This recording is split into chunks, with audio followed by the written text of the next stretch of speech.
time to kick your summer off in style with the brand that's reinventing men's basics, Mack Weldon.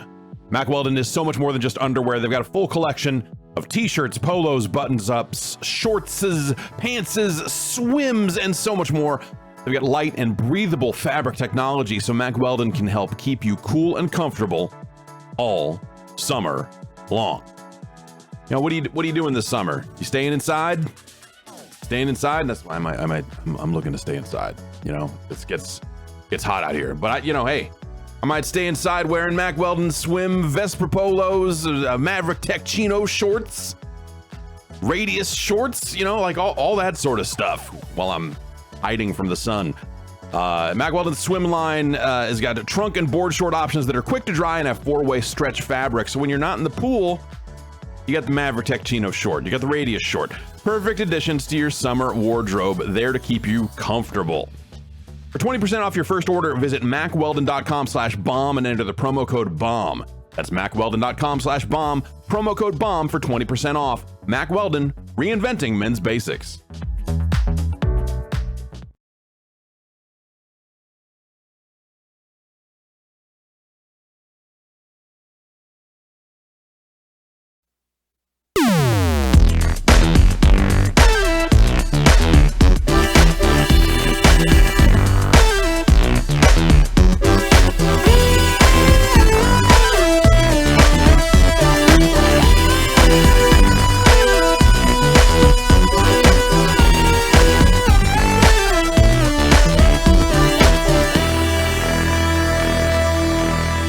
What's going on, everybody? It's the giant Bombcast for Tuesday, June 15th. It's mid-June. It's technically the final day of E3. Huh. Yeah, we made it. Jeff Bakalar. It's weird, right? It's weird that you've said that and we're not there, is what that feels like. Yeah, all of it feels very, I guess, strange to me. Jan Ochoa behind the boards. How's it going? I'm quickly thinking of, man, I'm glad we didn't have to contend with hotel internet and that I got the good internet, because then I'm thinking that this past couple of days would have been a nightmare with consumer grade internet. Yeah, probably would have. Danny O'Dwyer in the building. I'm in a building. You're in a building. You're hype AF. Yep. You're ready to go. You're just going to leave that shirt there year round now? I mean, has E3 left an indelible mark upon you and now it's just going to just be there? No, I've had to take down this E3 t-shirt I have in the background of the shot quite frequently over the past week, because I've been recording interviews with ex-Thief developers for an upcoming no-clip thing. So for the sake of consistency and not having an interview with me and Warren Spector with a t-shirt that says E3 2019 hype as fuck behind me, I've had to continually put it up and down. So that's been fun. That's dedication to a craft, and I appreciate that. Could have fooled me. Yeah. I kept the Lucky Charms Charms like it's box, been there though. the entire time. Oh, good. Yeah. No, that's the Lucky Charms box is eternal. Why do you have? Okay, why we talk about the Lucky Charms box later? I don't know. Jason A. Stryker is here as well. What's going on over there? Nothing. I don't have to pack up anything. I don't have to be here for truck in the morning. Yeah, it's pretty all right. This is working out. We should do E3 like this more often. I'm okay with that. What if they brought it to us, but in person to us? Exactly. They just whoever's house is closest to them, they just crash there and they're just in the shot with one of us. So I don't know. It's been a good. We got a game. We got a demo. It's up. It's out there. You can check it out. Yeah. And then they just took off running. That'd be fun. But I don't know. I really miss actual E3. Sure. Getting everybody together and doing all that stuff. I feel like this year has felt, even though it seems like a lot of the goals were to get everything together and have it be more tightly packed and more action packed than it was last year, this still feels more disjointed than last year was. Yeah. 100%. Yes.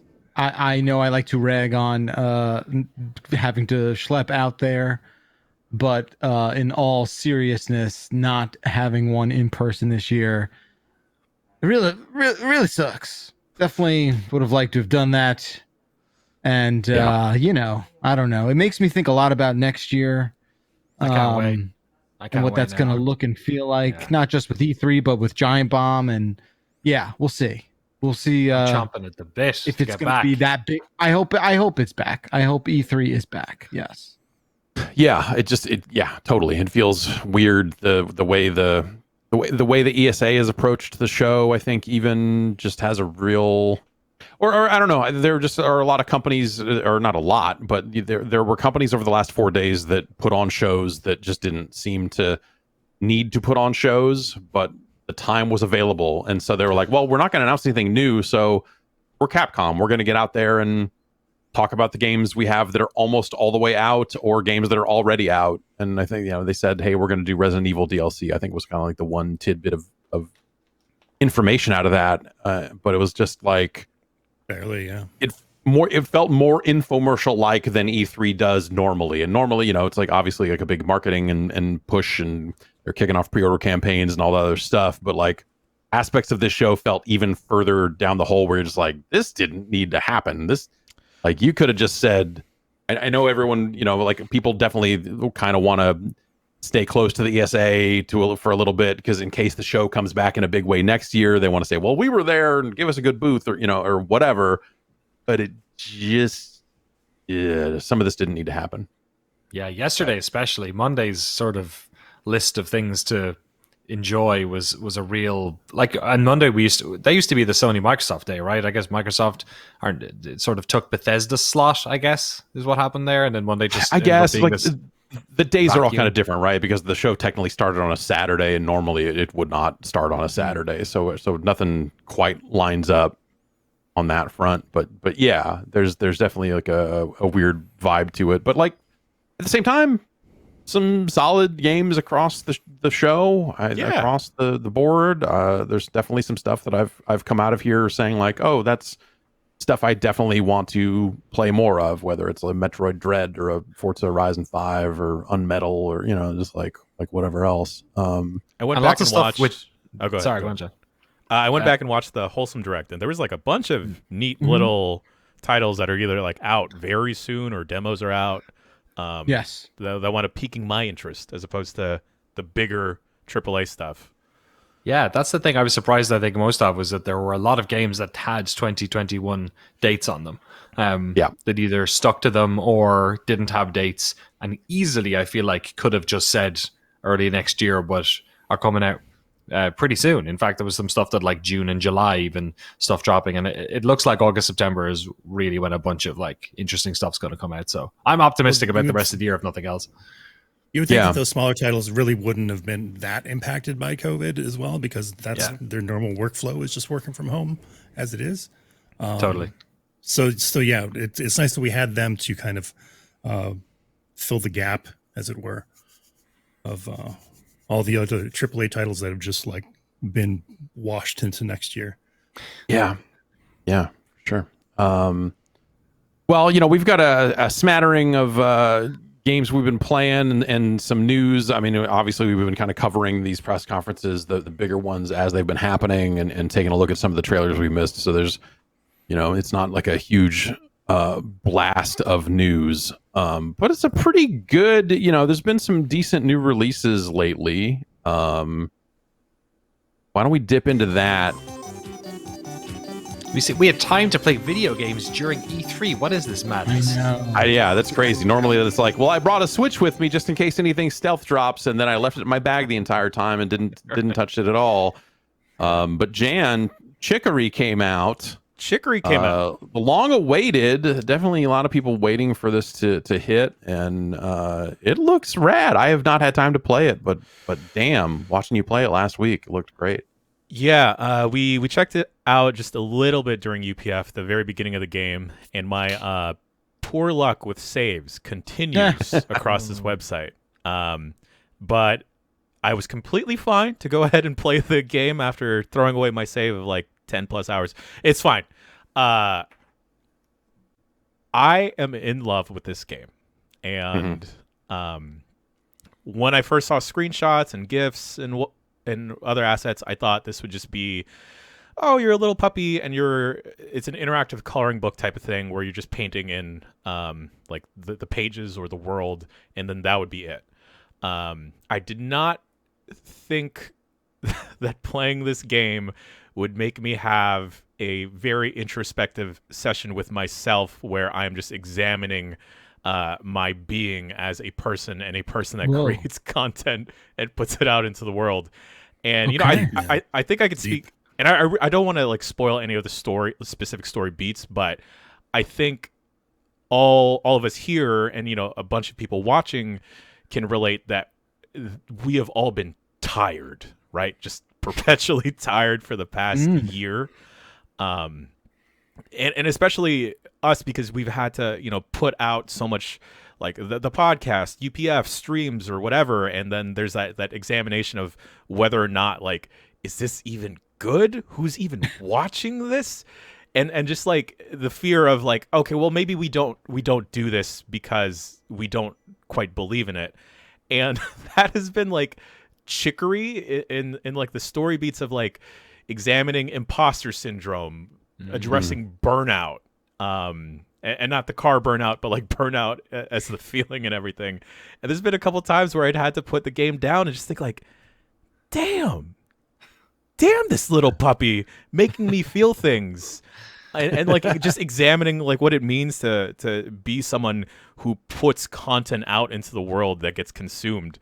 And you know, I should talk about like how the game is. And the game is, you are a little puppy traveling the world of Luncheon, and it's kind of a top-down game that's very Zelda-like, but you're like a dog with a paintbrush. So I guess it's almost like an Okami-like. But yeah, you're traveling from screen to screen, much like you would with a Zelda. But instead of hacking and slashing your way through the world, you're actually painting in the world. And with the paint, you're using that as a means of traversal. You're coloring in the world because the color has been completely zapped out of the world.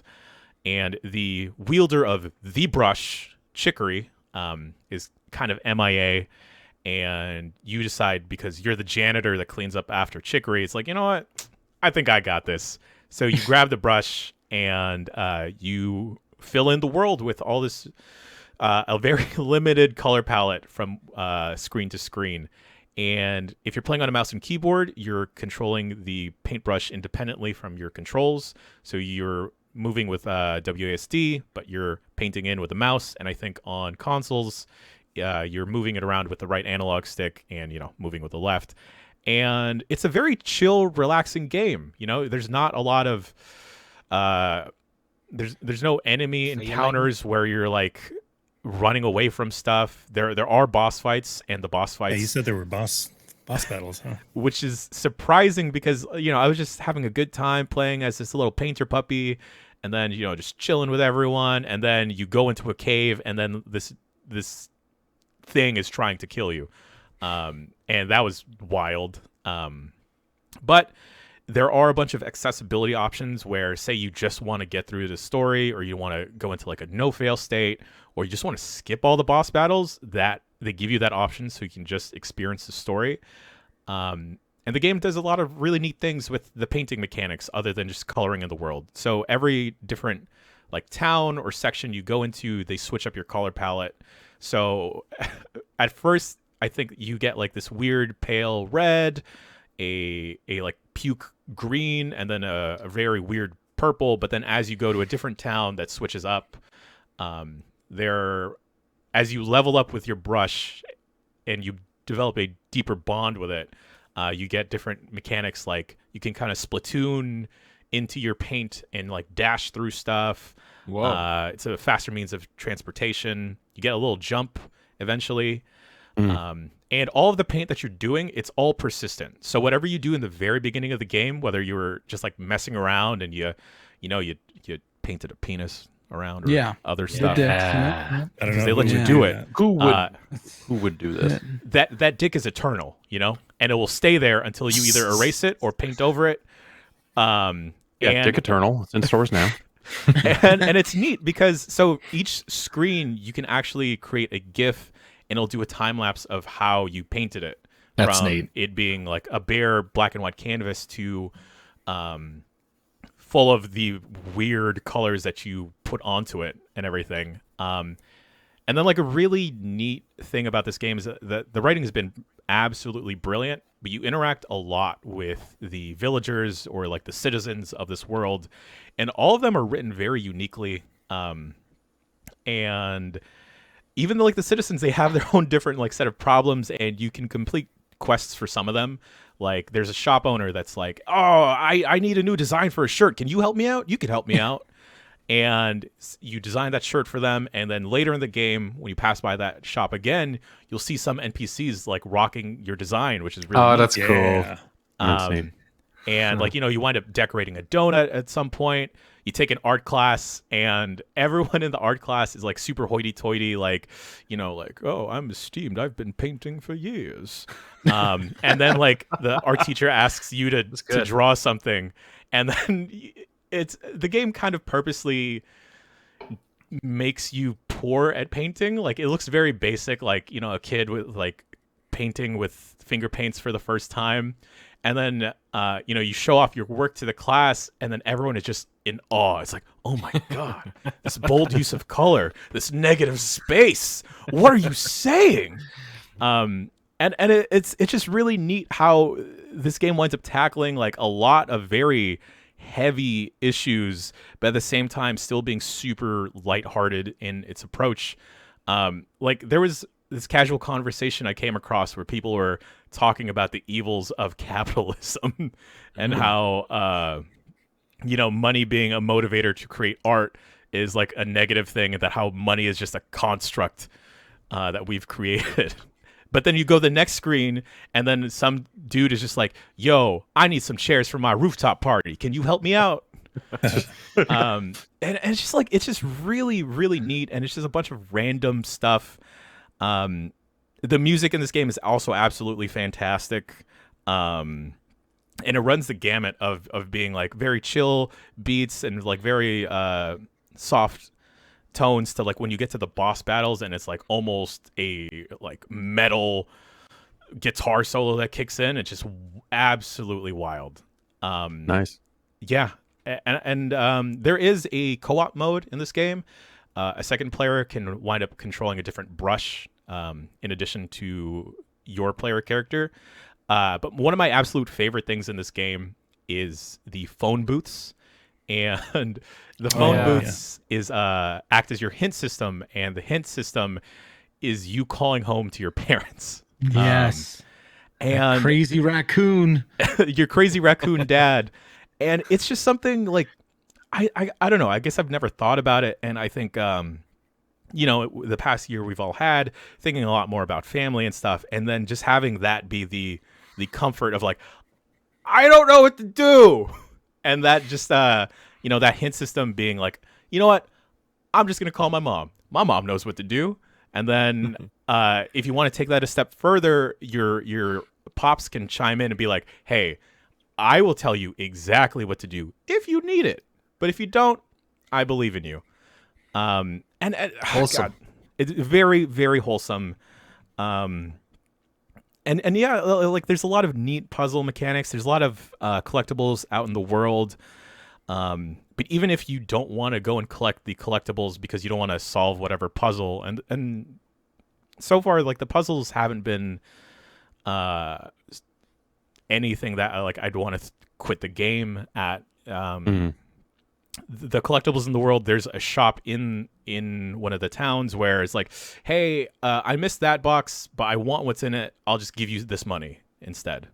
And yeah, one of the accessibility options is to make the paint sounds not as wet, which is just You make them wetter. Make them wetter. I They're want already to. I pretty want wet, to Danny. I don't know. Get 'em double just wet, a damp as an double wet honest pad. pocket. Yeah, just a extra level of filth to it. Just painting. you messed on with so- wet- So moist. Yes. You talk about boss fights and how they've got options to kind of skip that stuff. Like, does it get difficult in a like a gameplay type of way? Like I'm just trying to parse out like like would someone? I mean, it's great that's there. Some people will want to use that, but is the game like hard to where you might turn to that or not really? I wouldn't say it's hard. I think it's just a departure from everything else you've been used to doing. Okay. And I think that's why they toss that in. Because you're almost constantly like highlighting the weak point of the boss and then just painting over that. And like the timing windows are a little odd, I'd say, that for someone that is just approaching this game thinking it's an interactive coloring book, that could be off-putting to them. Sure. It also, say like you do die at a boss several times because I don't know, you take 2-3 hits, the game will give you the option then and there. It's like, hey, you can skip this if you want, or you can just be invulnerable, and don't worry about getting hit. Because I know when I first went faced my first boss, it was really jarring because I was like, wait, is this like a dual stick shooter now? Like, what do I have to do? Right. Because you don't really have the ability to run fast in the game, so the dodging stuff was a little weird. And yeah, like if you gave this to a kid to just paint through and stuff, I could see that being frustrating and like them being upset with failing the boss stages. Yeah, that's cool. Yeah, I like the skip. That, Did you notice the one in Ratchet as well? If you were doing the puzzles, the clank puzzles. Yes, the exactly. clank puzzles. Yeah. Totally. You could just bypass them. I ended up doing it on one of them because I just wanted to see the end of the game. I'm into that. Yep. Yeah. I ended up really liking the clank parts of that game enough to where there was one that I was like stuck on, and I looked at the option for a while, and I was like, I should just skip this fucking thing. Like, no, there's probably only like 2 more of these in the whole game. I should probably enjoy them and just not rush through it. But yeah, for sure. Yeah, Chicory sounds awesome. Seems like a game you'd want to play on PC because of the mouse support, but the painting, I mean, the right stick to paint, I'm sure works fine, but yeah, I don't know. I don't know if they offer like touchpad support. I could see that being neat. But I plugged in a controller to try it out, but I wound up switching back to a PC or mouse and keyboard to control it. Felt a little bit better that way. Nice. Yeah. Yeah, that sounds fan-effing-tastic. Yeah, if you want to like maybe cry for a little bit, play this game. Yeah, like a good cry. Like a cathartic cry, you know? Yeah. I just feel like I've cried a lot. I've cried enough. Okay. Yeah. That's all I'm saying. Yeah. We'll cry together. Okay. Yeah, if we could cry together, I'm in. If we could get a big group cry together. Good cry circle. I got some tall cans in the fridge, maybe we'll. Yeah. We got a stream tonight. Maybe we'll see where it goes. Final Fantasy VII Intergrade. This is the newly released PlayStation 5 version of the Final Fantasy VII remake with its new intermission. Danny, you've been fooling with that. What are you thinking? Yeah. How are you liking it? I've been enjoying it. I'm probably the worst use case for somebody to talk about this game, considering I have never played Final Fantasy VII full stop. Not even. I think I played like that's maybe great. I mean, you think? Yeah, I think that's awesome in a way because like that game is old. Like, games keep moving forward. More and more people keep playing games. Like, I don't think we can keep expecting that, and we shouldn't, and game makers shouldn't expect that people have this like long history of like, oh, I remember the games from the 90s. At some point, it's just like, who fucking cares? Like, they made a point in that Metroid thing, and developers have said this for like monetary reasons before, but like in that Metroid Dread thing, they were like, hey, like this is like the 5th game in this Metroid story, but at the same time, it's, you just play through the prologue, you'll know what you're doing. It's not like we're not trying to make something that you have to have played all these games. And I think that's how it has to be. So many more people are playing games now than there were in the 90s. And expecting people to know every beat of Final Fantasy VII in and out would be like a death sentence for this thing, Totally. So I think that's a totally valid like approach to it. But I've had no part of this has made me feel like like there's a piece of information that I don't know about. Like, obviously the story is they're all their own stories or whatever, but the onboarding of it was pretty good. I think I played the original like Mako Reactor thing when I was, God, who knows, 15 years ago or something. And I know it had some tutorial stuff, but this was like pretty, good at explaining all the different systems, the combat. Also, as somebody who generally does not play Final Fantasy games full stop, I think 14 is the only one I ever really played, and that was for research for our documentary. So I'm really enjoying it. The thing that I was kind of interested in was there were elements of the storytelling in this, and I'm only like maybe 6 hours in, but there's elements of the storytelling that I was like, is this what it was like in the original? Because I don't know how you would have been able to make some of this come across in an isometric, even with cutscenes here and there. So they have changed a bunch of the story in this, right? Yes. In Integrate. Yeah, pretty considerably. Yeah, but I don't know how much of that manifests itself. Well, yeah, I mean, some of it's like for pacing reasons because they've stretched a game out to now however many, instead of 3 discs or 4, it's like going to be 3 games or more, or who knows. So some of it they changed for those reasons, but yeah, there's also just like this is not that story. There's a lot of like Sephiroth turning up in his dreams and stuff, and in the world, which I don't remember that through cultural osmosis, but I'm really enjoying it. Like, as somebody, I think maybe to make the case for somebody who has never played Final Fantasy, or maybe just didn't play the remake, I've genuinely been enjoying it. How it runs, I haven't played the extra mission thing because I'm just settling on the normal story, but it also runs really well. It looks great. Like it feels like a PlayStation 5 game. It doesn't feel like the bleeding edge, like Ratchet or Demon Souls thing kind of level of fidelity, but it's neat. It's cool. It looks good. And yeah, I'm having a blast with it. I think it's going to be my slow burn for the rest of the year. I'm just going to kind of keep going back to it over the next couple of weeks and months, because it's very, like, the storytelling in it is really good. Like, I don't think when you play those games when you're a kid and you sort of fill in the blanks, like I remember with Monkey Island, those games, like, you sort of, your imagination fills in a lot of what's going on. And I imagine that was the case with the original 7, but in this one, you don't really have to do much work. They've really fleshed out a fantastic world, and the art direction and the camera usage and stuff is really impressive. So just exploring that world visually has been like so much fun, and I'm digging it. Really, really liking it. Nice. Yeah, I want to get into it because I played some of it on the PS4 and then ended up dropping it to play something else. But I think I'm just going to start from scratch again because it's been long enough that I kind of need to start over just to reacquaint myself with it and all that sort of stuff. I never got that far to begin with, but I actually felt so relieved when they announced that they were going to have like a PS5 patch and it was going to be 60 frames per second. And I immediately put it down. And I'm like, I'm going to wait for that. Sign me up. But yeah, I'm starting over from scratch now, and it looks so much better. Oh, the doors are okay now. The specific door, okay. Yeah. They should have left that door. They should have put Wall Guy on that door, just like double down on it. That's cool that seems to have come out looking good. Chivalry 2 is also out there. Oh my god. What is so Chivalry much 2? screaming.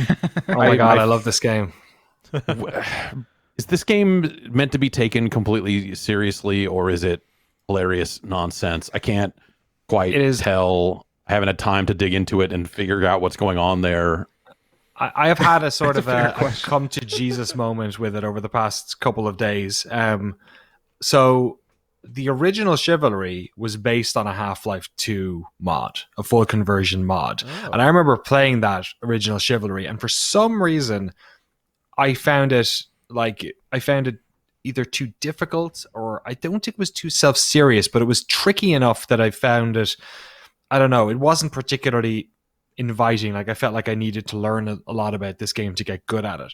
I don't know what they've done in the development of this game, but it has captured the like utter chaos of Half-Life 2 Deathmatch in a way that I haven't enjoyed a multiplayer game in forever. It is just so stupid. Like, I love playing Counter-Strike over the years. I was way into CS Source was my go-to. And when you're playing those games, if you're playing a 5v5 in Dust, you're taking it seriously, Office, that type of thing. But then you go in those servers where there was like 16 versus 16 on Compound, and you had respawns on, right? Where it wasn't actually about winning. it was just about like kind of doing stupid shit or trying silly things, and like messing around. a bunch of weird mods that were playing a bunch of like sound effect, like Simpsons sounds and stuff totally. out of nowhere. Like that is the Counter-Strike I enjoyed. And that's Right. the only Counter-Strike I enjoyed, was when it had respawn and was just utter nonsense. Yes, the Unreal Tournament announcers in this server for some reason. Yeah. That type of like, and because it sort of sets, you can go into any game. It's hard in a 5v5 with no respawns game if you're taking the piss, but like you can go into any game with your own sort of sense of, I don't really care about this game, like Rocket League. I'm just going to chill and play. But when everyone else in the server is also playing that way, it just creates like a totally different mood. And that's what Chivalry is like to me, where it's just nonsense. Like when you hit the like battle cry button, the screams they do are so stupid. Like even all the like taunts you can do, all the communication stuff is all very silly. The missions in it are like, you'll be playing like one side, it's asymmetrical a lot on the map. Some of them are just like, here are the blue team and the red team, and you're just going to go into a map and you're basically using swords. You can also be like a archer, or you can be a knight, or you can be a dude with a pike. But basically the whole way the game works is that you are swinging swords, and they are very good in the onboarding. The tutorial for this game is brilliant, and they're very good at like teaching you, like, it's not where your reticle is, it's where the sword is. So if you are swinging, like, turn your body until you're facing the other way so you can hit them before they hit you. And so basically what it creates is, and this is going to sound a bit stupid, but it's scratching the same itch I have when I'm playing like Soulsborne games a bit, where it's all about timing and dodging, but with zero like cost. Like if I die in this game, I'm just going to respawn in 10 seconds, and when I die, it'll probably be hilarious because they'll probably chop my head off, or I'll fall over, or I'll block at the wrong time and get like stabbed in the belly. It's just so fun, and you can do things like if you get bored, you like pick up barrels or stones they have lying around you can throw. They have like, you can knock down banners to get points to like, the game will signal you to do things like, push this, big thing so you can get over their wall, whatever you call that thing, the big ladder things, you can climb over the wall, over the turrets. And then there's ones where it's like, tear down their banners to like mess with their, their heads, or release these prisoners. It's always like giving you objectives to do that are like kind of novel. In fact, my favorite one is there's one where you're basically raiding a castle, and at the end it's just like, kill the Duke, and you all have to like, there's like 40 of you running in to try and kill this one guy while they're all trying to like protect him, and you can, there's team killing, so you can like run in and swing for some dude and accidentally hit two of your buddies and chop their heads off. And wow, okay, it's absolute chaos. It's so much fun. I played last night again for another like 2 hours. I haven't had this much fun with a multiplayer game in forever, because I'm not competitive anymore. I don't care. Right, yeah, but this is just fun, and you can play with bots as well, which is great. Oh, that sounds great. That sounds fantastic. So it's the name Chivalry 2. I feel like if you're not familiar with the first game, you're just like, okay, so are we dealing with hexes here? Is this like turn-based? Like, how many civilizations? How many different factions are in this turn-based strategy game? Okay, good. Yeah, it's nonsense. Insane fun. It's dumb fun. It's so silly. Absolute dumb fun. Once you play the tutorial, you'll know what gear they've chosen, because it's just some guy screaming at you, telling you like, and the combat actually is pretty like interesting. Like there's 3 different sort of main ways. There's like a downward strike, sort of a thrust strike, and then a normal swipe. But there's like ripostes, there's counters, there's dodging, there's a stamina meter, and they do a really good job of explaining it piece by piece. And then like you can just straight up throw your fucking sword at someone, and it almost if it lands, it almost always kills them. So like if like sometimes you'll have like you'll be doing the dance with somebody, right? And you're like, they're blocking, you're blocking, they're blocking, you're blocking, and then more often than not, one of your buddies comes over and just like stabs them in the back while they're not looking. But if it goes on for a while, like they'll start to do stuff like throw their grenade, or like you'll throw their sword, and then suddenly both of you have thrown all your swords and you're just punching each other. Like it's it's just so stupid. And all the while, like, people are screaming, and all the calls, all the like taunts and stuff that are happening in the world are all, you can hear them all. So sometimes you'll be running into battle with like 3 or 4 people, and you all hit your scream, your like cheer button, but you're running for like 15 seconds, so you're just screaming for 15 seconds as you're running forward. It's so good. This all makes way more sense, because I saw Greg Miller was talking about how his voice is in the game, how they asked him to be in it a while back, and he's doing this like just offensive British Very accent. accurate. Extremely accurate. But offensive, I mean extremely accurate and wonderful. And I was watching that clip and going like, man, if I was into this, because I was still in the back of my head, I was like, it's hard to separate it as like, no, Chivalry 2, that sounds like a very, like, that's again, like some kind of incredibly serious, historically accurate this and that. And so even watching that, I was like, that's weird that they would do that. Why would they put that audio in there? Like for their, like, oh, wait, no, this game is like fucking complete beautiful nonsense. That makes way more sense. Okay. That makes way more sense.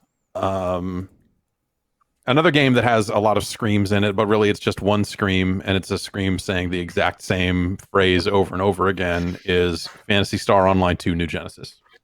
Oh, geez. Nice. Well done.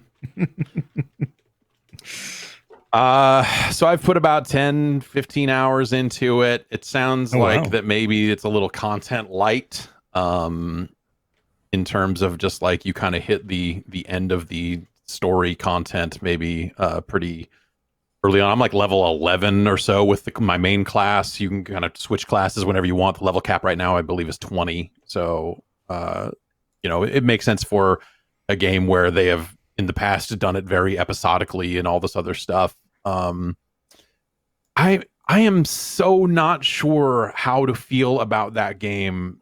There are things in there that I think are improvements upon base level PSO2. There's stuff about it that is like dramatically different than the other games that have been thought of, like Phantasy Star Universe, like all the different Phantasy Star Online games they have done over the years, not just PSO2 and PSO1. Right. It's very different from those. Like they've tried to modernize the structure in it, but in some ways it's kind of a smokescreen. Like, in base PSO2, in order to go out into the world, you have to go to a quest counter and say, I want the quest, give me the quest, let's go here, I'm doing this, I'm going to this section of the world and we're doing this. And then you warp there, and then sometimes there are other players there, but sometimes they're not, depending on what quest you've taken on. Where this is now like, you do all that kind of, but you do it by just kind of running out of the city, and it masquerades as this open world. But at the end of the day, when you get to the mountain area, that's like a multi-party area from base level PSO2. You'll see more people more often. PSE bursts can happen there, which is something I'm not going to get into now and describe what the fuck that is. Thank you. But like, there's just like, there are parts of the map that are more gameplay parts, and there are parts that are like, oh, you're traversing to get to those parts, but there's still a little bit of gameplay here too. And so it's weird. Like like I said, the more time you spend staring at it, the more you see how they took the stuff from PSO2 and just kind of adapted it and stretched it out. I haven't played much of it over the last handful of days because it's been very laggy post launch. I don't know. I've heard the servers were just on fire when they first started. Totally. And so hopefully they've thinned out a bit, and maybe it'll be a little bit better there now.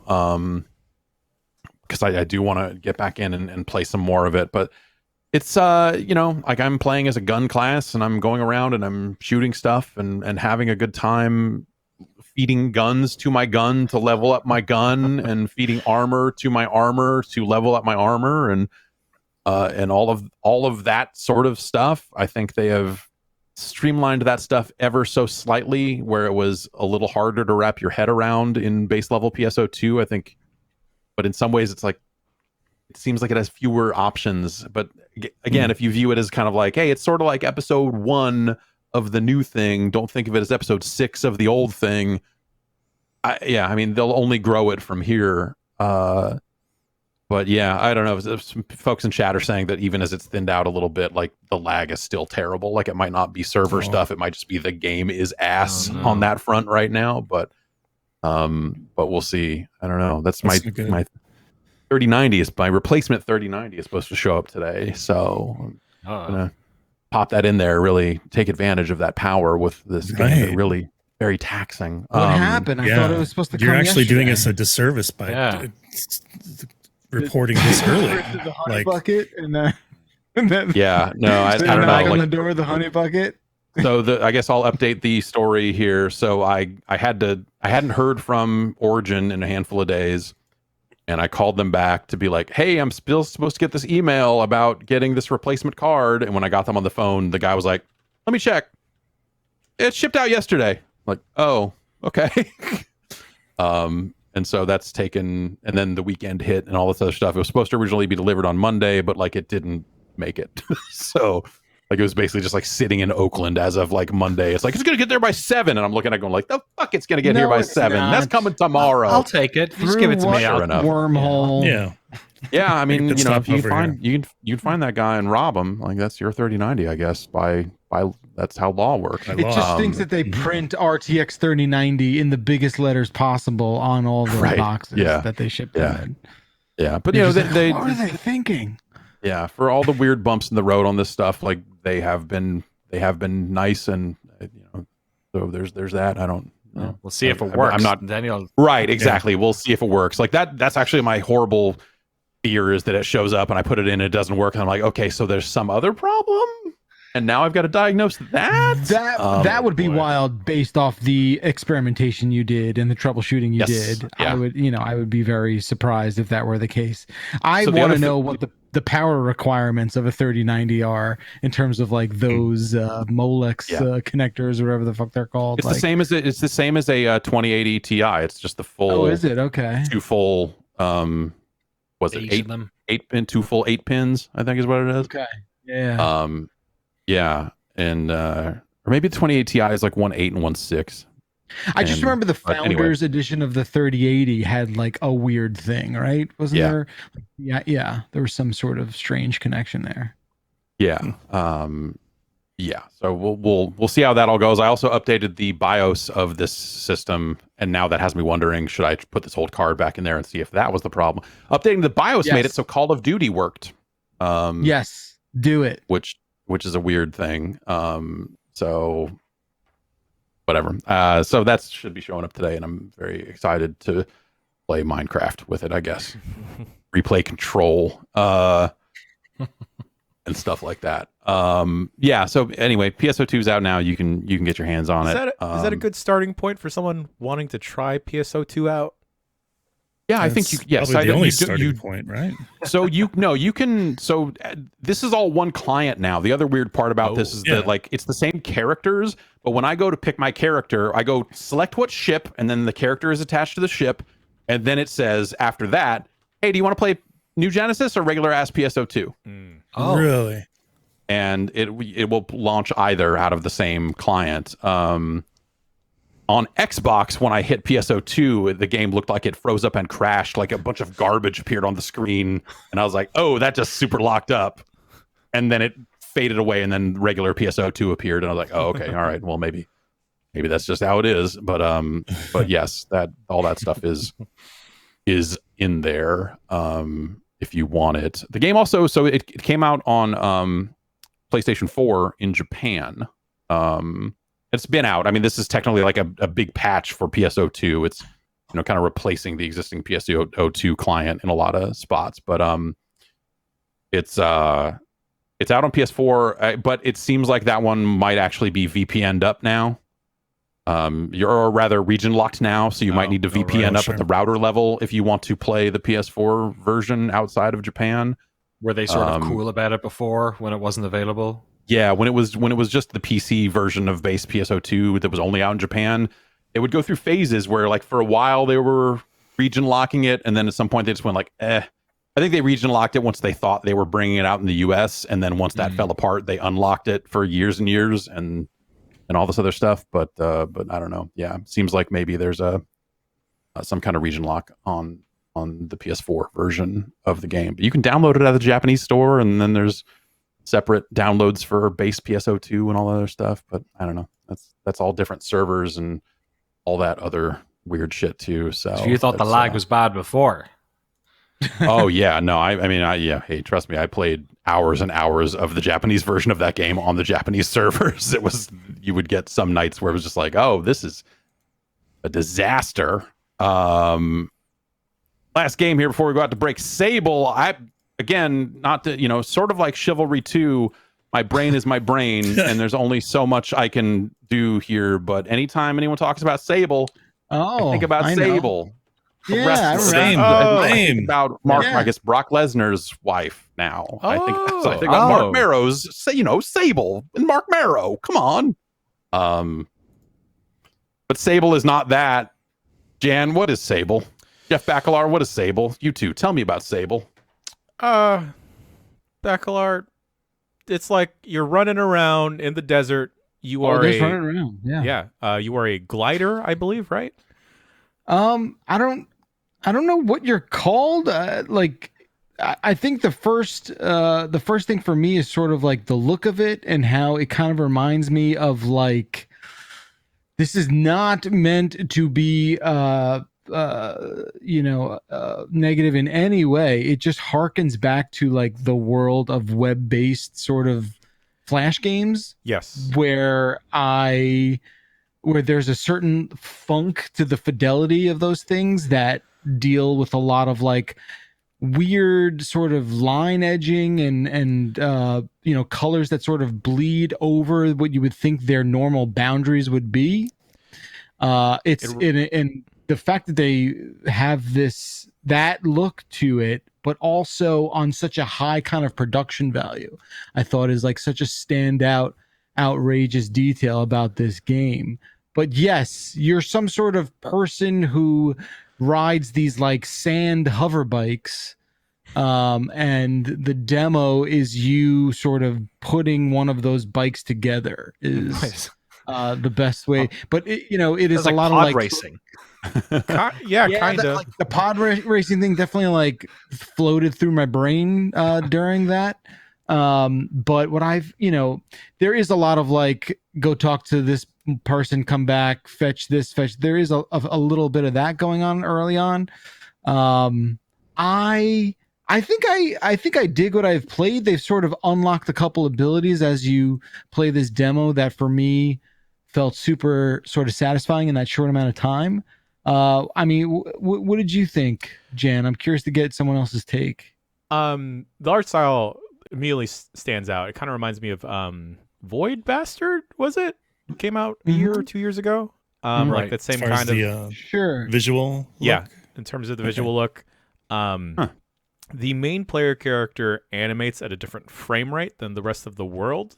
Which is interesting, and it's they purposeful. Almost have like that Spider-Verse frame rate going on a little bit. Yeah, and I think that's cool. I'm not quite sure what to expect of the full game, because it does seem like you will it's just like a lot of traversal. They have like a Breath of the Wild or Shadow of the Colossus like climbing stamina meter, and I'm assuming that gets built up over time.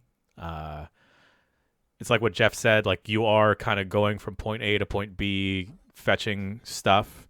And I'm just going to assume that will get more fleshed out as you go, and maybe that will get more complicated. And you wind up unlocking the ability to glide pretty early into the demo, and that opens up, a different level of verticality. Instead of like having to go back down through stuff, you can just like, screw it, I'm just gonna jump off this shrine and get safely to my shitty bike. Just turn into a fun little red bubble while you do that, which is pretty interesting. You interact with other characters in the game, and what's interesting about that is there's sort of internal dialogue that the player has to kind of get out before they actually hear the dialogue from the other character. So I walk up to Jen, and like the internal Jeff monologue is like, I didn't quite know what Jan meant by that, but I had to say this nevertheless. And you're just like, and then you talk. So there is that kind of weird storytelling element to it.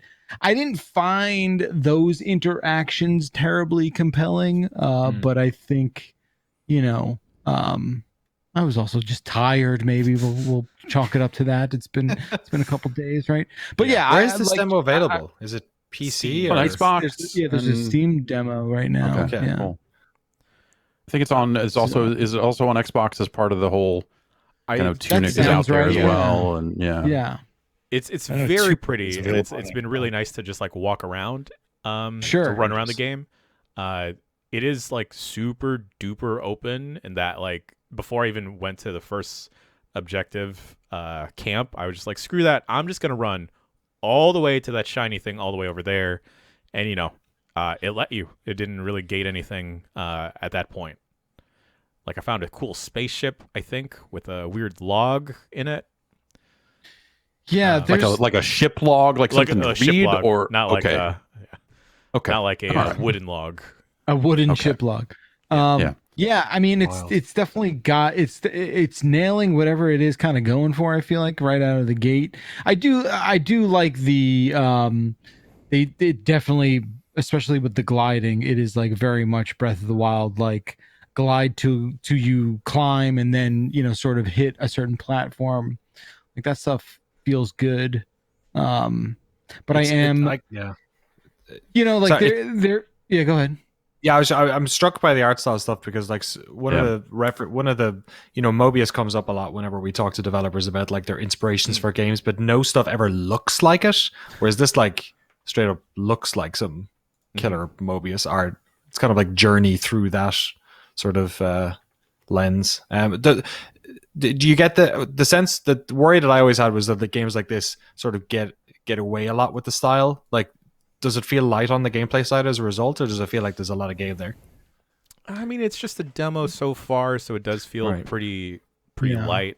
For that, it's kind of too early to tell with what. Hey, hold on one sec, dude. So like it's kind of tough to like figure out how much of that is going to be like the game, right? Yeah. So, I'm looking forward to like doing the whole thing. Whoa.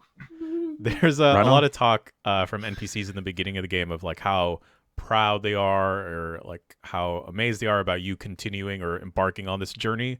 So, if anything else, I imagine you'd be going through some huge landscapes and gliding or just riding through it with your bike. Awesome. Yeah. If anything, you're gonna see some neat things. Cool. I want that bike to go faster. Yeah.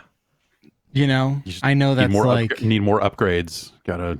Because you have to then they ask you to build the bike, and I also felt like that wasn't as straightforward as collecting all those pieces. I felt like totally aside as a weird kind of like, oh, all right, there is this thing where you get like a compass, right, and that somehow becomes like a hula hoop around you, and when you're floating, the shadow of the compass like shows up on the ground, which I thought was like this wild, fun kind of thing. I don't know. It's just like I said, it's going for a thing. It seems fun. I'm definitely gonna check back in with it when it comes out. Nice. Seems fun. Cool. All right. Well, that's Jeff. Is this fall into this category or not? Oh gosh. Oh no. Yeah. Go ahead. Let's. Is that a game? Is that a new game, Danny? For the audio listeners, chance. If we're taste testing food, I've been over here while you get that open. I went to a store yesterday and I bought some beers, which was weird because it's been a long time since I've been to a convenience store. But they had this Mountain Dew Rise Energy, and I was like, well, let's give this a go. Orange Breeze. I bought a sampler pack of those. Yeah. Couldn't finish them. Could not. Orange seems okay. They had a strawberry watermelon that I was eyeballing. I was like, But it's only 180 milligrams of caffeine, so it's a little light. Unlike Lucky Charms, which are 300 plus. A lot of caffeine. Yeah, it's like drinking a whole pot of coffee.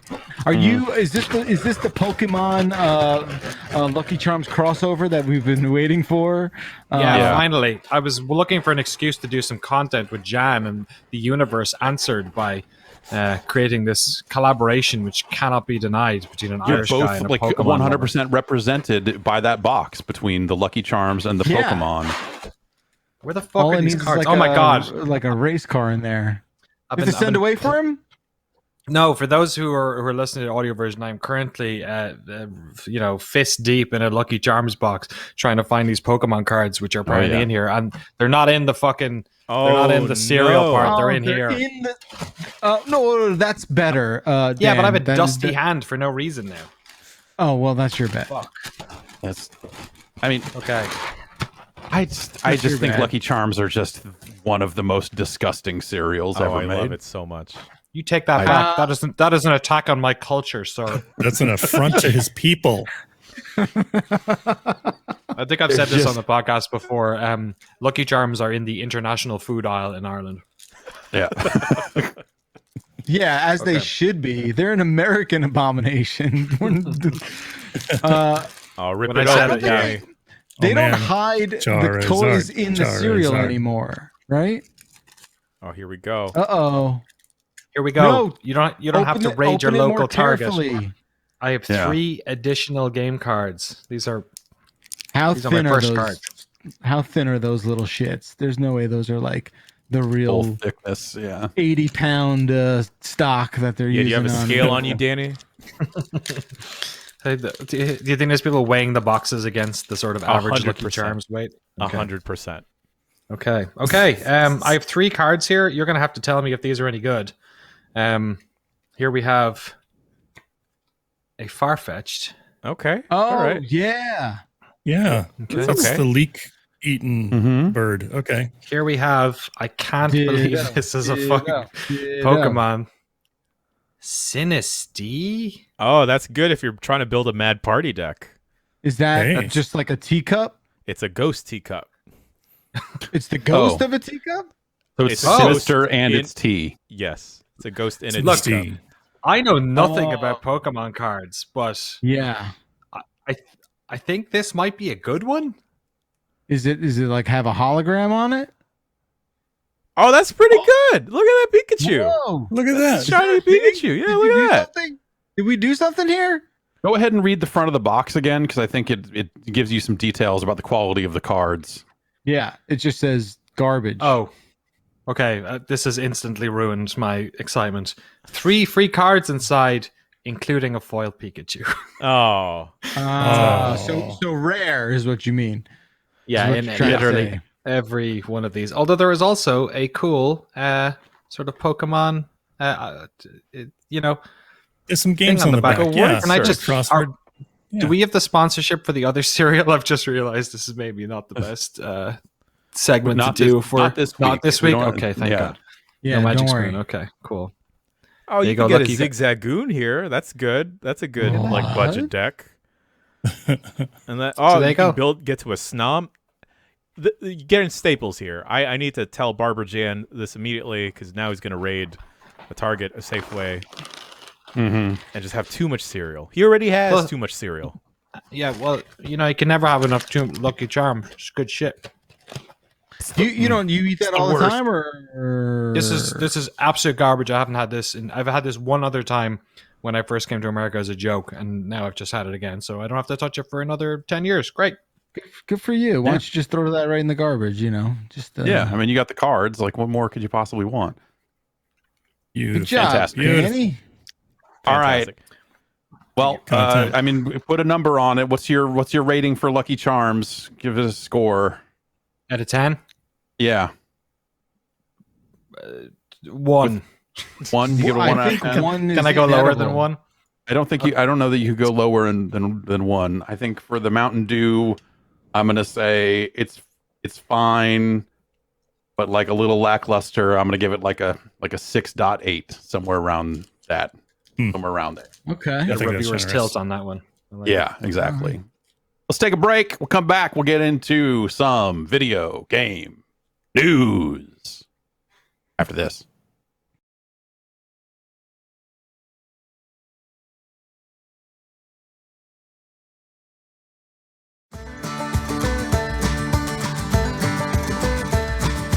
Let's talk about Mack Weldon. It's so much more than underwear. Mack Weldon Full Collection's got t-shirts, polos, button-ups, shorts, swims, and so much more. They got light and breathable fabric technology that helps keep you cool and comfortable all summer long. Whatever you doing, you working out? Is it happy hour? You playing with your kids? Mack Weldon has men's essentials for whatever your day includes. So, if you're swimming, they got swim trunks. If you're just, rocking it around the house, hanging out back, they got the Vesper Polo. They got a Maverick Tech Chino short, the Radius short. You can dive into Mack Weldon's swim line with trunk and board short options that are quick to dry and have 4-way stretch fabric. And when you're not in the pool, Mack Weldon's got this new Maverick Tech Chino short. They got a Radius short. It's the perfect additions to your summer wardrobe. They'll keep you comfortable so you can confidently power through your most active days. And there's a loyalty program called Weldon Blue. Level 1 gets you free shipping for life. Once you reach level 2 by spending $200, you get 20% off every order for the next year. Stay cool this summer and look great doing it with all new collections of men's essentials from Mack Weldon. For 20% off your first order, visit mackweldon.com/bomb and enter the promo code BOMB. That's mackweldon.com/bomb, promo code BOMB for 20% off. Mack Weldon, reinventing men's basics.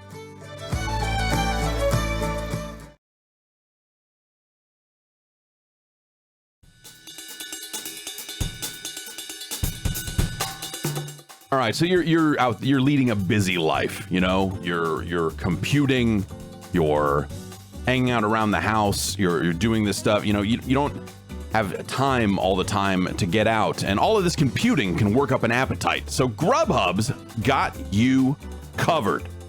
Grubhub works hard to serve restaurants so that they can work hard to serve you. You can get food delivered right to your home from your favorite local restaurants, national chains, all that sort of stuff. And they've got a new offer right now from Panera. Today, Grubhub's doing a little extra to serve Panera. You get a free delivery perk on your first order from Panera of $15 or more. Order through the Grubhub app or online. Grubhub, we serve restaurants.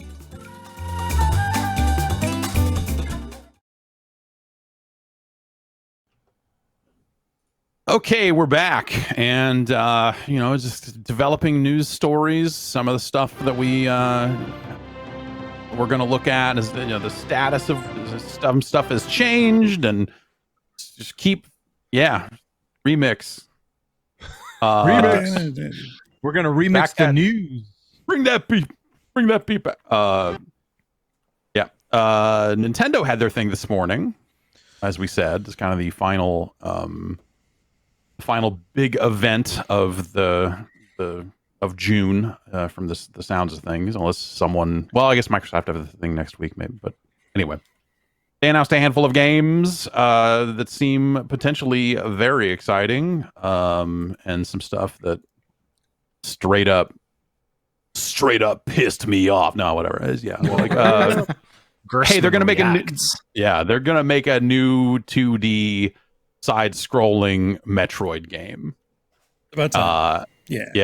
They build this in the trailer as They said, "Hey, this is Metroid 5. It's called Metroid Dread," but they are intending it to be kind of the 5th game in the lineage of those games. It is says here in some of the details they put out after the fact here, it is a direct sequel to Metroid Fusion, and that it concludes the 5-part saga, focusing on the strange interconnected fates of Bounty Hunter Samus and the Metroids, which kicked off with the original Metroid game for the NES. Mm-hmm. I like the idea that it's concluding the 5-part. Hey, we're announcing the 5th game in this line.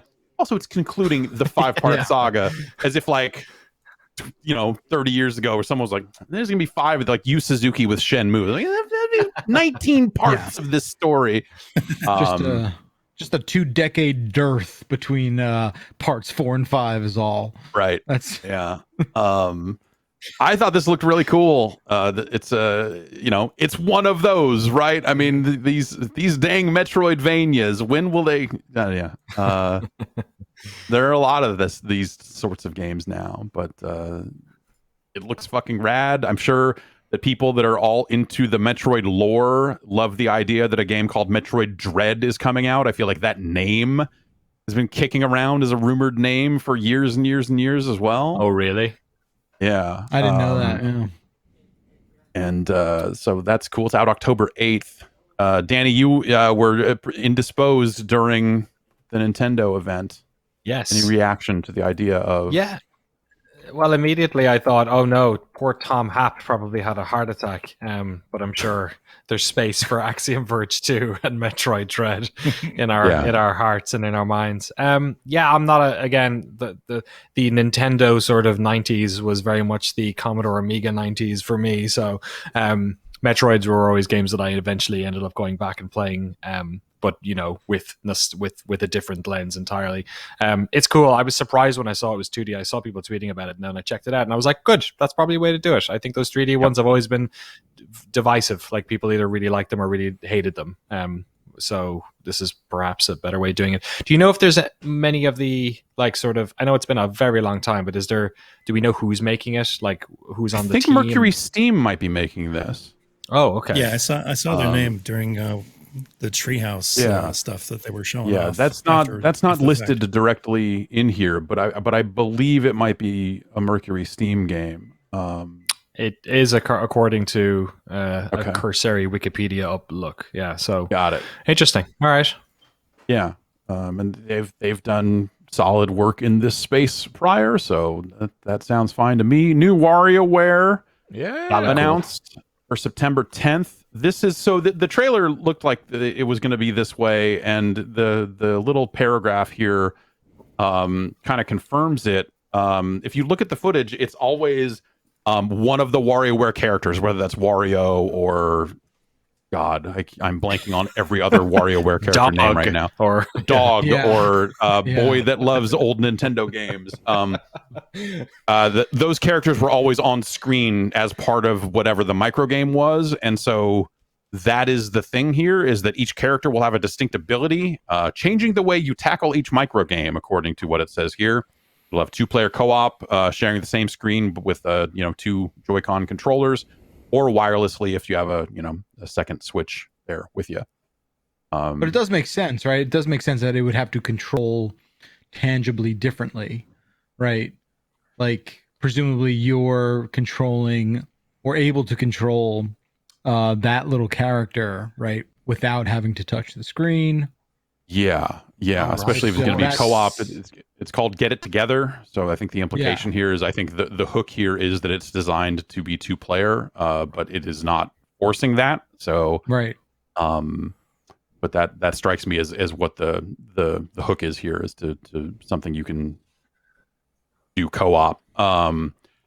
And yeah, I mean, like all the early WarioWare games, or the first WarioWare game was just a D-pad and buttons and stuff. It wasn't anything fancy there either. So right. And they got by without throwing characters on the screen like this. So this is an interesting twist, but they've always had like a different type of hook for whatever the console they're making it for was. And so, like, I'm interested to see how they pull this off. I still think Twisted is maybe my favorite, the one that had the motion sensor in it that you tilted around and stuff. Oh yeah, there was some really satisfying feedback on that thing, right? Yeah, that thing was cool as hell. This one could probably still do a bunch now, right? With the microphone, there's still an accelerometer in the Switch. Like, there's, it's not quite the Wii, but there's still some of that stuff. Yeah, but if they're building each game for co-op, and you have to be able to play it with just a Joy-Con, I think that takes some of those tools away. Right. But we'll see. I don't know. That's we'll see how they end up building it. I'm sure they work in a jerking off motion at some point. Everyone's gonna get all excited about that. Not since 1-2 Switch have I had to whack off with a Joy-Con in my hand. I just do it for pleasure now. Whacked off like this before. You do not know that. Advance Wars is back in reboot form. Advance Wars 1 and 2 Reboot Camp. Oh, the name is, I hate it so much. I love it. It's coming in December. Hey, guess what? Those first 2 Advance Wars games, real fucking good. Pretty good. Yep. You should play those if you haven't. Also, the way they have redrawn the characters and made them polygonal and all that other stuff, I think doesn't look as good as those games did originally, but what are you gonna do? They have October 29th will be a dark day in American history, if not the world. as that will mark the release of Mario Party Superstars. God damn it. It is not a full remaster of the early Mario Party games, but it does feature 5 classic, hilarious, 5 boards from the Nintendo 64 era. So they are reusing a collection of 100 mini games from across the Mario Party series, and it can be played online. It will have matchmaking, which I find like for as like sad as playing Mario Party alone is. There's something about like playing it with strangers that sounds even weirder, but I don't know. I guess I have a very specific taste for Mario Party. You only play strangers with Uno is the only game you play with strangers. Why play with strangers though, Jeff, when you can just call up your friend Dan? Then you have to talk to Dan. Yeah, that's assuming a couple things, that he's a friend and that he wants to play with him. Not like that game just loves to fuck people over, so like you're just gonna be fucking over complete strangers. It's just you're just asking for it. I just feel like that's the worst thing that any stranger would want to do, is just like fuck over a random stranger. Can you imagine spending 50 turns with like 3 random people? Oh my god! Like, what are you doing at that point? I don't. Well, just like a prison sentence. Yeah. Cool that it's an option, because I if I was way into Mario Party, I probably wouldn't have any friends either, so I'd have to do matchmaking. Super Mario my fucking brain. Super Monkey Ball Banana Mania was announced here. This name kind of leaked out ahead of time, but that is also a remaster. That is going to be the first 3 Super Monkey Ball games in one package for the 20th anniversary.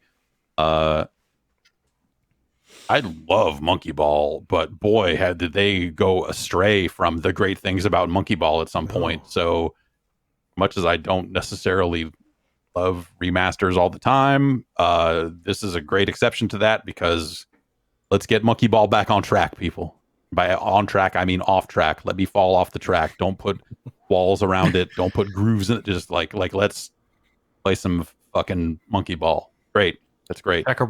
Checkerboard ground level, love it. I'm using tilt controls. Can I use tilt control? I suspect I'll be able to use tilt controls. Probably. Right? Probably, maybe. Now I just want, so that game, when it came to arcades, sometimes you would find it in an arcade, at least if you were in Japan, the first Monkey Ball. No, not a trackball. It was a joystick, but the joystick was a banana. Oh my god! It was with a Dole logo on it, and it was just a banana that you just grip this banana and move it around, and it was just a freaking banana sticking out of a Astro City or whatever, like Sega arcade cabinet. It was just real great. I just want that banana controller. I'm looking at a picture of it right now. That's a banana controller, ergonomically created, so you can wrap your hand around it with perfect grip. I just want to grip that banana. And one other tidbit here, they did say, hey, we're doing this Guardians of the Galaxy game for Switch.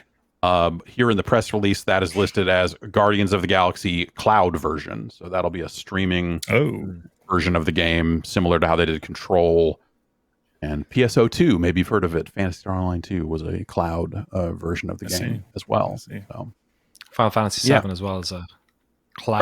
Right. Yes, cloud. Yeah, that's good stuff. That's good stuff. No hardware then, or I guess they did have a Game and Watch thing, but no Switch. Pro. No hardware. Yeah, no hardware. This whole story only gets weirder. Or I mean, or the story of the non-story of the story, whatever. Like the idea that Bloomberg has issued multiple like very confident sounding reports about release timetables and the specs of the system and all this other stuff, and it's like, okay, well, are third parties briefed on this thing yet or not, or do they have them in hand? Who's got it? Does everyone have it? Seems like more details would have leaked out of that side of thing by now if a ton of third parties had it. But I'm increasingly baffled by this whole thing, because I think you could read it any number of different ways, because you could look at it as like, well, the Switch is selling like gangbusters. They don't need to do this update right now. but also there are factors around like, hey, some of the components in the Switch are not exactly top flight, top notch. And so there's a world in which it makes sense to do this upgrade because the parts they'd be upgrading to are maybe in greater supply in some cases. But I don't know that for sure because who the fuck am I? So on the other end of that is like, well, actually, everything's constrained. So don't ship anything right now because supply chains are such a nightmare. So just stick with what you got. And I don't know. Or don't, because if you're putting the same chip in both versions, why not put it in the more expensive one? Why not, maybe do push out your new version so then the chips, which cost more because there's fewer of them, go into that way.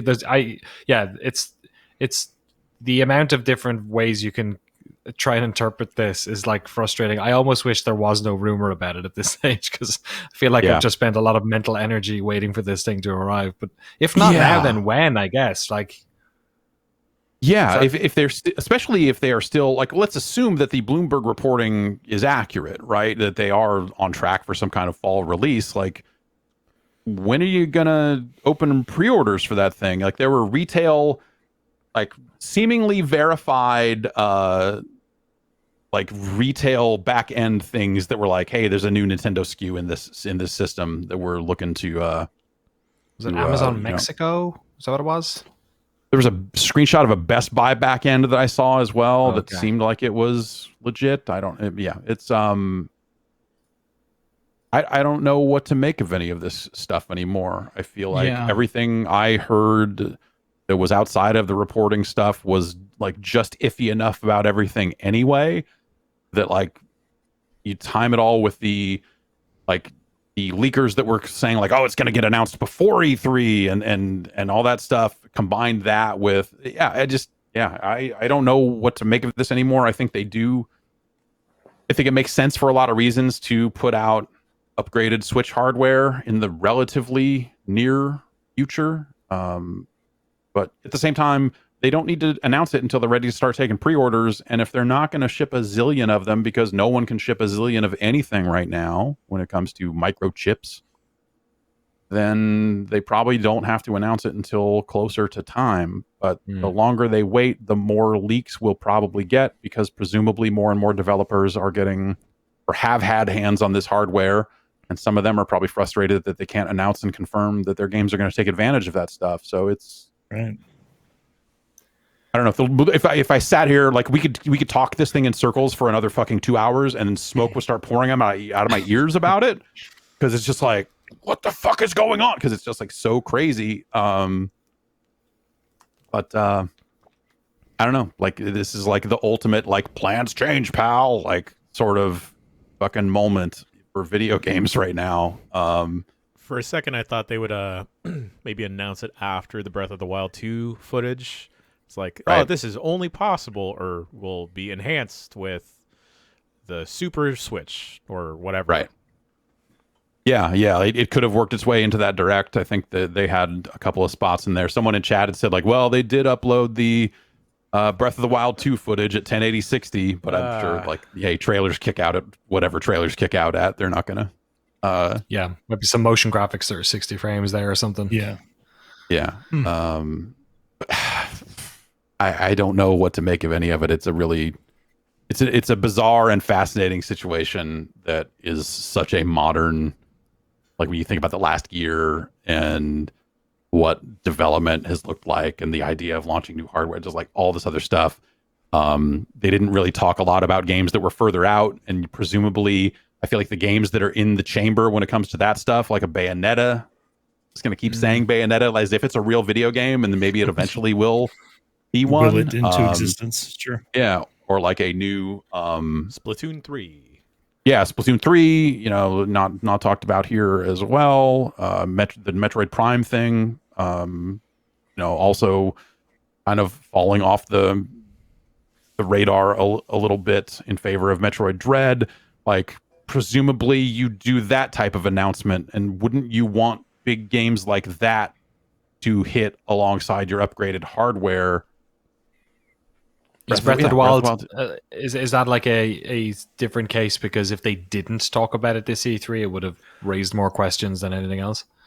I think so. I think, and it was a very, very brief segment, the same way it kind of always has been. Yeah, like they showed a little tiny bit of it, but not, it was not some big deep dive into Breath of the Wild 2. I mean, they didn't even give it a real name.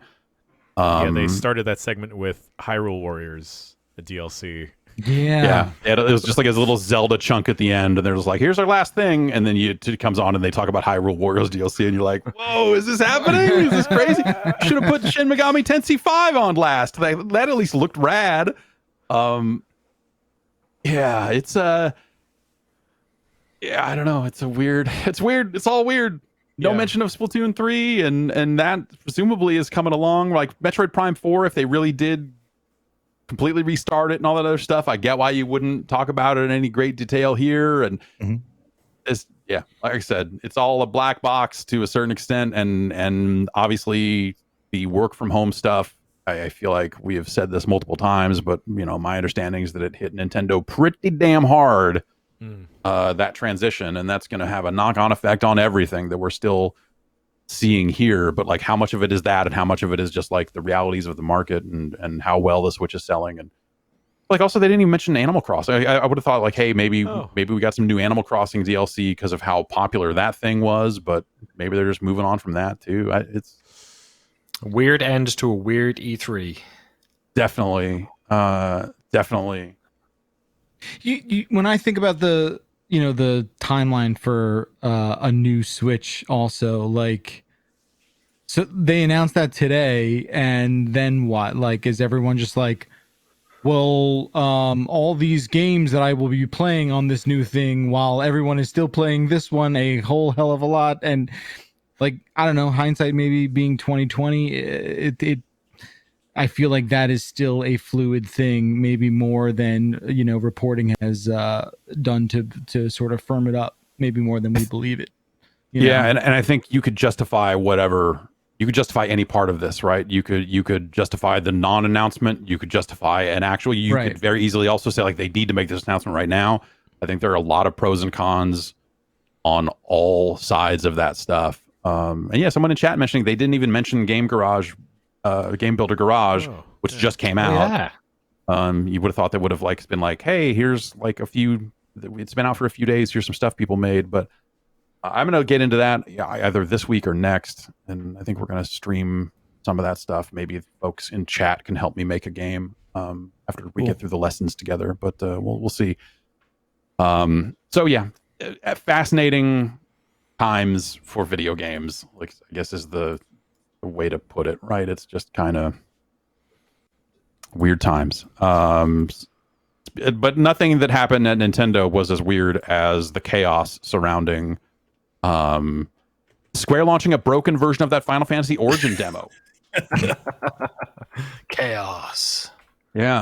Stranger of Paradise Final Fantasy Origin trial version was a demo that they confirmed as a part of their presentation a couple of days ago. And then the demo came out and people downloaded it and discovered it was broken. You try to launch it, it would come up and say, hey, this demo this is corrupt. These files are corrupt. You should re-download it. They fixed it this morning, so it is playable now. Okay. Yeah, they put out a patch for it, and I have not tried it yet. People are saying, hey, even if the story seems real dumb, it plays pretty well. So I'm interested to kind of. I did download it. I need to give it another look here. There is a full game's out next year, and this demo is only available to the 24th. And when they send out a press release or send out an email update saying like, hey, the demo's been fixed, you can play it now, in there they did still reiterate that the demo would only work until the 24th. I might have thought they would have taken that time to be like, and we're going to push the demo out a couple of days so you can get the full time with it or whatever, but nothing doing just yet. There was a message from Nomura, who is on this game, that I guess came from the Japanese version of the Stranger of Paradise Final Fantasy Origin website, and this has been translated and floated around a little bit. But the bit here is, after some time had passed, I started planning a new Final Fantasy with the themes of, in quotes here, a story of an angry man Finally, that tale can be told.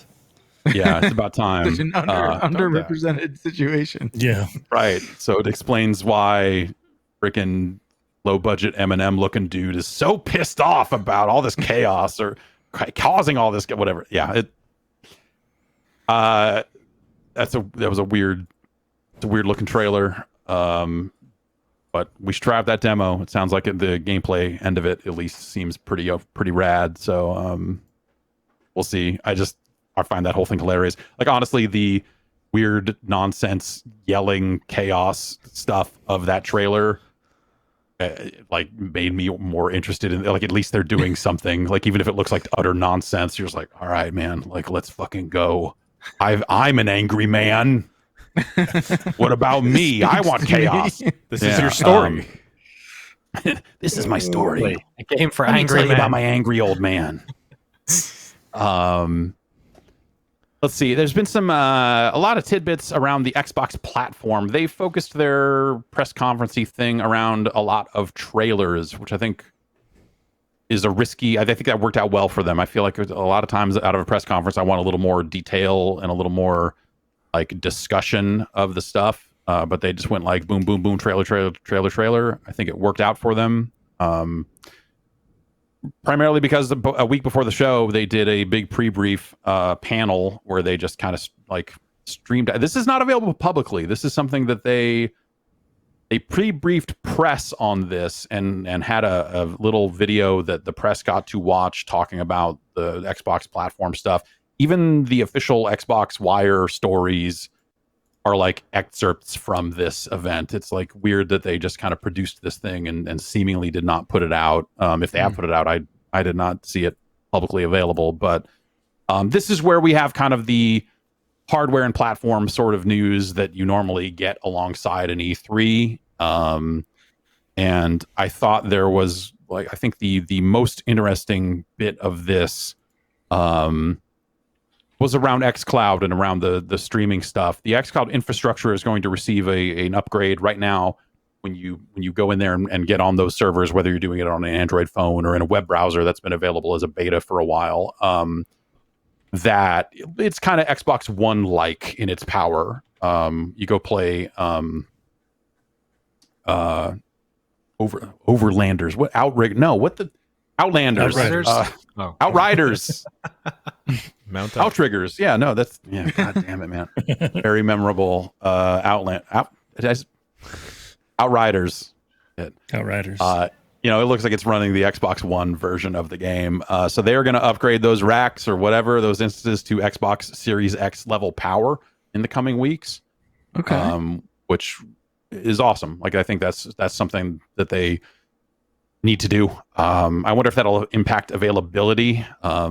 Of like, hey, there are fewer of these in the racks, so maybe fewer players can play it or whatever. But yeah. And then the browser stuff is also going to roll out in the coming weeks. That right now that's available in beta form, but that will bring it to iOS. Whoa. Which is not currently doable. But you'll have to do it in a browser, and it seems like a very janky thing because Apple is Apple.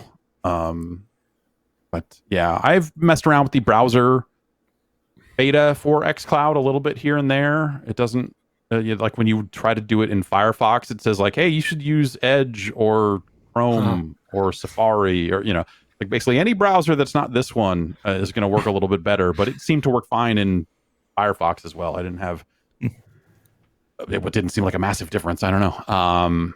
But yeah, I'm always very surprised with xCloud. I've never had a bad or like exceedingly negative experience with that thing.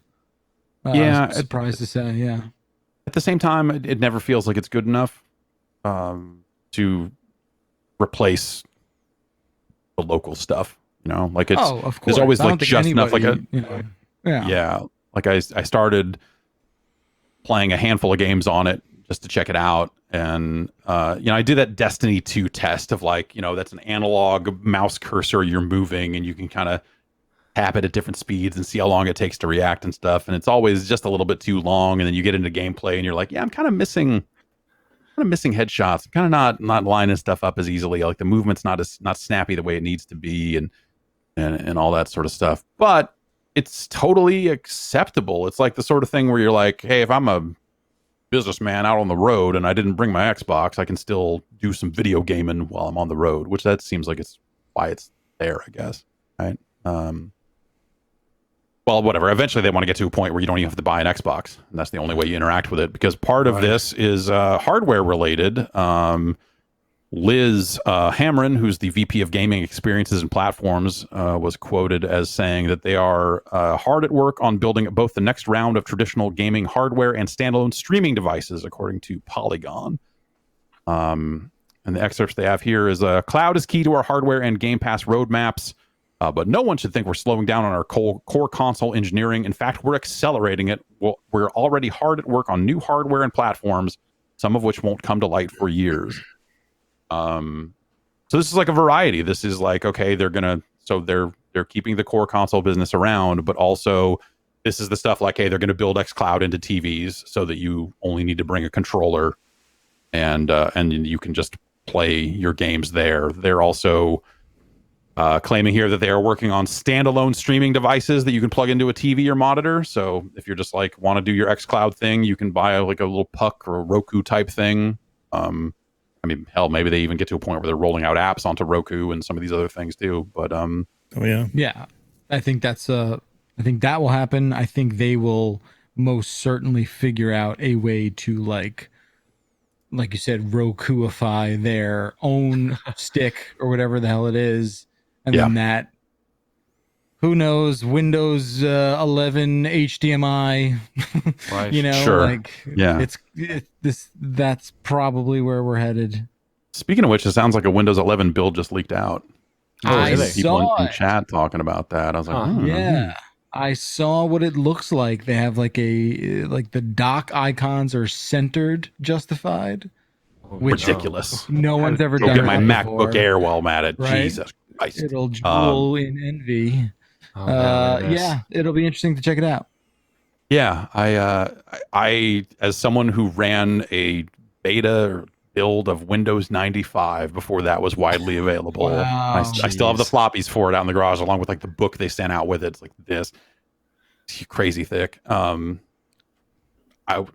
I'm just broken enough in the head that I would install an early leaked Windows 11 build. I'm that kind of dumb. Yeah, I would put it on like my non-daily driver for sure. I'd do that. Just go. You just want to go jump right into the deep end. Restoring Windows has never been easier. It's a lot easier to go to a new to clean up a Windows install these days. There's just always like weird deep pockets of Windows that inexplicably get, transferred over. Like I'm definitely a Windows nerd more than I, care to admit. And you're just like, man, how is like sound control panel still looking its shitty, self in 2021? Like, how's that still just a couple of tabs and just junk? But here we are. But also the stuff they replaced it with, the like easy version of the sound control panel they built for Windows 10 sucks shit. Yeah. So like you want to go to the real control panel and do stuff. All right, we could tune in for our fucking Windows podcast. We're going to live stream the first walkthrough. We will. Yeah. That Starfield trailer they put out. Yeah. Not maybe a ton of information. I don't know. Like it was all right. A lot going on in it, but it's a good look nice at the looking game. sandwich, but some space. Space confirmed. A little bit of space. Yeah. Polygon put up a story. They have zoomed in on a tiny scratch in one of the control panels in a couple of frames of this trailer. And have discovered, I guess, people have frame by framed this thing and found a little scratch in the side of it that resembles part of the map of Tamriel. Okay. The world of Elder Scrolls, in case you are unfamiliar. And it's not quite a one-to-one matchup with the maps and stuff, but there is a passing resemblance to the west coast of Tamriel, of High Rock and part of Hammerfell. Or it's just like a seahorse looking fucking shape on the side of a fucking monitor. It is just a weird seahorsey looking thing. You're right. I love it. But it kind of looks like High Rock and Hammerfell. It's so funny. I can't tell. This is like, I mean, they do this like they've got that really what should be useful like window dragging thing where you just sort of drag one image over the other, and I've done it about 83 times and have yet to see a real meaningful comparison. I don't know. It's like the West Coast of could be. I don't. Maybe. Why would you put that there then? Why, if you're not saying, "Hey, here's where our Elder Scrolls 6 is going to take place," then why would you bury it in this? Because I don't know. Like, it's just prominent enough in the shot that like you can tell they want people to find at least like look at it, right? It's in focus. It's in focus. There's no it's there for a reason, unless it's like, hey, here's some it's some something scrapes else or something. The implications of this being that it would take place in High Rock and Hammerfell, that's Daggerfall. Daggerfall took place there. And that was the biggest game. That was the one that was tens of thousands of cities. Because Arena was kind of like infinite. Like it was all of Tamriel, but it really wasn't. Once you got outside of a city, it Minecrafted. It just like kept making itself. But Daggerfall was the biggest. Daggerfall was the biggest one, and that was the coolest because it was kind of, not that I don't love Morrowind onwards, but like Daggerfall was the one where you could just have a house and join some guilds and fucking it was pure role play.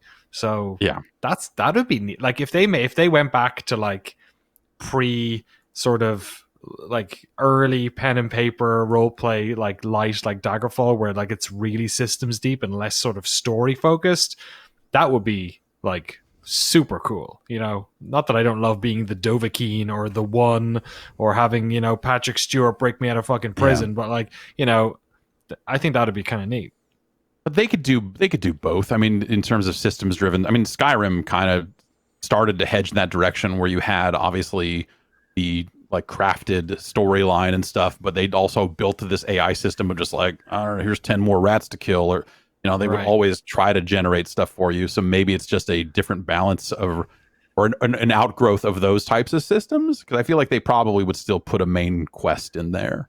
I'd love for them to just lean wholeheartily in the other direction, right? Because especially when like Morrowind came out, it was and Oblivion for console players, it was like this. You're like you'd never seen anything like that. That type of open world game that had a linear sort of path through it, and I don't know. I'd love for them to really mix up. Like if for instance, if they do Starfield and Starfield ends up being a bit more of a traditional sort of Skyrim in space, Fallout in space type game, then does that give them pressure to make ES6 weird? Or maybe Starfield's the weird one and ES6 is a bit more the sort of classic one, but I love that they I love that the map here is like, who fucking knows? There's either people in Bethesda who are like, they saw it worked, or they're like, oh no. I don't think they're like, oh no. I definitely think like, look what we did to the nerds, like that kind of thing. I don't know. They're talking about a game that is not coming out for a very long time, making a direct shout out to a game that is not coming out for a very long time. So. Anyone know if this stuff is already in Elder Scrolls Online? Is it possible that people are reading this as Elder? Okay, it's already in there. Okay, so they have a whole Daggerfall quest line thing that is. I think maybe all of it is in there. I'm not sure about that place in the bottom right with the marshes or whatever. I'm not quite sure, but Morrowind's in it. Cyrodiil or whatever. That's all in there. And those areas. Okay, so it's not teasing so it's probably not teasing an upgrade for Elder Scrolls Online. So that leaves only one other possibility, that Starfield, your starting planet, is Tamriel. That makes where do you go first? That makes sense. Yeah. Maybe you were the guy. It explains it. You were the guy who dropped that dude out of his spaceship at the start of Morrowind. The guy who just like falls at the start. You just kicked him out of his spaceship. Oh my god! Full circle, baby. And so they're actually lying when they say this is the first new IP in 25 years, because this is actually just the next Elder Scrolls game. Sure. No, I see what they're doing. Someone send this screenshot to Posty. He'll be thrilled. Here's your news. Yeah. No, we've got to get Posty on the case. He can help us now. Yes, Niantic, the Pokemon Go people are going to go and make a Transformers game. What? Transformers Heavy Transformers Metal. are all around us. Yes, like in my parking lot. That's right. You need to transform them all. Okay. This is going into soft launch in some regions pretty soon. They put out a few screenshots of this. They do have a quote here. Again from Polygon. They put out a press release. Players will join a group known as the Guardian Network and will team up with the Autobots to challenge the Decepticons. Players will uncover hidden regions across Earth to find resources and battle Decepticons in turn-based battles. So it sounds like less of like you're going to go catch the Transformers and more like you will have a team of Autobots and you will walk around and fight Decepticons. This is my take on that. There's a couple of screenshots of like, here's some Transformers standing around on a freaking map. That sort of stuff. It's, I love Transformers, but they ain't Pokemon. No. Also, I feel like Pokemon Go lately too. So yeah, not back into it. No, those old people, really threw me off my game. Yeah. Oh yeah. And I would have thought that this would have been Ingress, the other Niantic game that came before Pokemon Go, is about you choosing factions. Like there's definitely like you are fighting over the gyms. They're not gyms, whatever the fuck they're called. But you are fighting to make them red or blue based on your faction. So if you are the only member, this has happened to me. I was the only member of my faction in my city around here. And so the 9 people that were playing fucking Ingress around here, like all the rest of them were just reinforcing bases all the time. And so me, the lone person on the other side, which it didn't tell you up front, like, hey, your area is mostly Crypt crazy. You should go blue. And so I made the wrong choice and just couldn't get anything done. It was a gigantic waste of time. It was a very disappointing thing.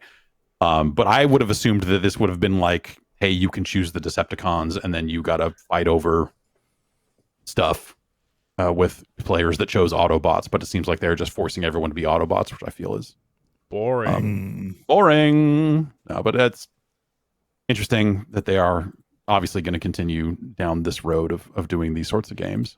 Yeah, they put a lot of work into that Harry Potter game, and then I don't know if people are still playing that mobile Harry Potter game. Oh yeah. Oh, fine. Yeah, that came out. Wizards Unite or something. Okay. Yeah. Yeah. They went too hard in the direction of making more of a game over Pokemon Go. That I'm curious to see what they'll do with this, because one of the screenshots they have looks very similar to how the gym battles are, not gym battles, but the battles, PvP battles are in Pokemon Go. So who knows? Yeah. I wonder what the business behind this is. Like, I wonder if it just really is worth their while doing this stuff anyway, because they're just going to get so much money up front from license holders. That, you know what I mean? Like, I wonder how that happens. Or like how much of the business is just them getting the data and selling it. I mean, right. Yeah. Again, the company was started by someone with like a security clearance and all this other stuff. Like, there's a little bit of darkness behind the scenes there that seems a little weird. But presumably they got all the data they need out of the Pokemon Go audience. I can't imagine like Transformers like, now we're going to go over the line, but maybe Pokemon Go players are only going to specific parts of town and they need to put like, okay, well, we're putting the Transformers bases at the parts we don't have mapped yet or whatever it is. I don't know. Yeah, man, I've mapped out all of San Francisco for Niantic at this point. Exactly. Yeah. And several cemeteries in Daly City. Exactly. They know where you are at 3 p.m. on most days. They're like, yeah. Yeah, we'll see. I just saw that and went like, yeah, I'll try that. Like, I'm a sucker for this concept. It just, the gameplay just hasn't done it for me yet. So, but if they can find a way to get me into it, I would certainly give it a go. And then our last news story here. This is a nightmare. This is a nightmare come true. And also something very exciting. No. But this is the This is the alpha and omega of video game announcements, courtesy of Limited Run Games. To be fair, they actually did make like 30 announcements of things they're doing. Limited Run, right? In case you don't know, they're a company that puts out physical re-releases of games. Some of these will be like relatively recent indie games that'll get like a physical release through LRG. And then they have done classics in the past. I believe the Night Trap re-release was one of theirs. Yes. I believe they did Rebel Assault. They did a new version of Rebel Assault. Yep. Another terrible video game. And so they're continuing down those lines by doing a new release of Plumbers Don't Wear Ties.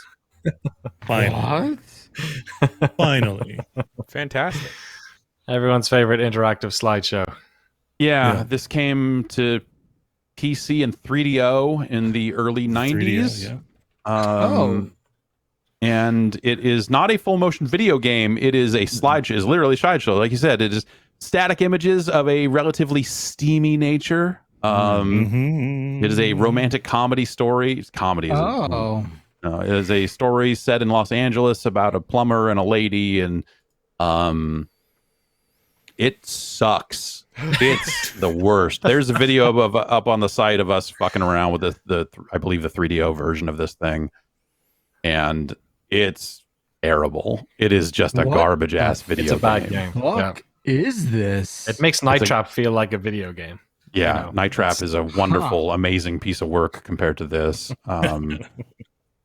But at the time, you were like, man, they're putting adult stuff on 3DO. That's cool. Yeah. And then you got your hands on it, and you're like, this is terrible. I would rather watch Scrambled Cinemax than this. It'd be hotter, for sure.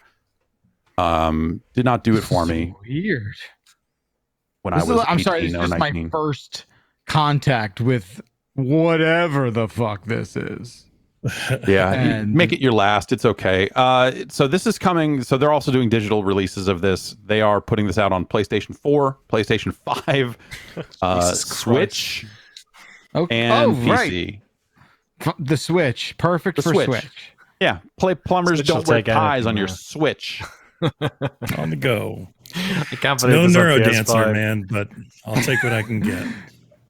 Just a quick search of this game on Google returns a pretty decent headline from Metro UK. Worst game ever made. Plumbers Don't Wear Ties is being released for some reason. It's awful. I don't understand. It's not even that sexy. When Hideo Kojima said I'll keep coming, he was not talking about Plumbers Don't Wear Ties. Bring so back that's- Lula VB. That's what I want. Let's get some classic PC raunch out in here. Yeah. Simu Sex. Give me the classic re-release of Stroker for the Commodore 64, but on modern Jesus platforms. Let's get Beat 'em and Eat 'em back out there. Okay, now you've gone too far. I don't even know what that is. Yeah, these are all okay. Eat 'em and Eat 'em. Is it? You're just gonna have to go look that up on your own time. Yeah, that's a safe search. Close the blinds and enjoy. They also announced Castlevania Rondo of Blood, an English. So Dracula X Rondo of Blood is a classic PC Engine CD game, turbo duo game, whatever you want to call it. That has that version of that game has never come out in this country. It only came out in Japan, so it became an extremely expensive import for a very long time. And then Konami put it out on PSP in English for the first time with new audio, and then I believe that version is the one that made it as part of a Castlevania collection on PS4. So Limited Run Games is going to do a version of that for the TurboGrafx. Like, it's coming out for the original platform. They're putting out a Turbo Duo CD that will have an English version of this game on it for the first time in legitimate form. There's already a fan translation that takes that PSP audio and pulls it into the old game to kind of, along with translating some text and stuff to make that in English. And so I assume that's what they're doing here. I don't know if they've said specifically that they're going to use that PSP version's audio, but I have to imagine that that's what they're doing. That's neat. Yeah. yeah, that's pretty rad that they're doing that. It's really weird that they're doing that, and that's cool. I don't know, but some of the audio of that original release, there's like a big German part of it that is very iconic. That I think translating that into English would be a little less interesting. But you know, subtitles. All that. I don't know what they're gonna. I don't exactly know what they're putting out. I assume they'll just use that PSP audio and do basically what the fan translations and the ROM hack type stuff has already done, but maybe polish it up a little bit more around the edges. But we'll see. That's a good weird announcement. That's like pretty rad. It was a fun press conference as well. That crew does some interesting work. You never quite know what they're going to come up with next. Yeah. They announced like new River City Girls games as well. Oh yeah, part of that, I believe. So there's more characters and stuff. Yeah, that's pretty neat. So you know, I don't necessarily need physical games like in a lot of cases anymore. It's like I've already got. One might say I already have too many physical games. No, that garage is going to have a bit of space in it, right? Once you clear it out.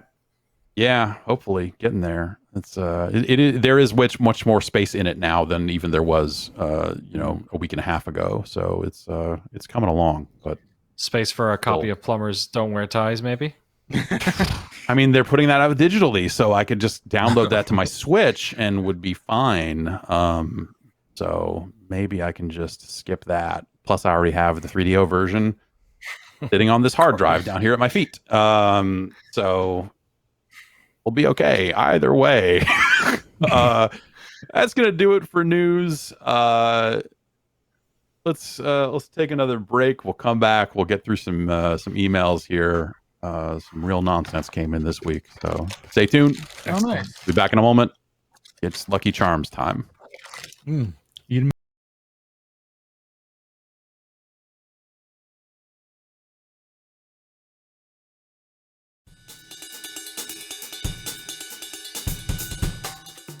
It's 2021, and you need to be thinking about your mental health if you're not.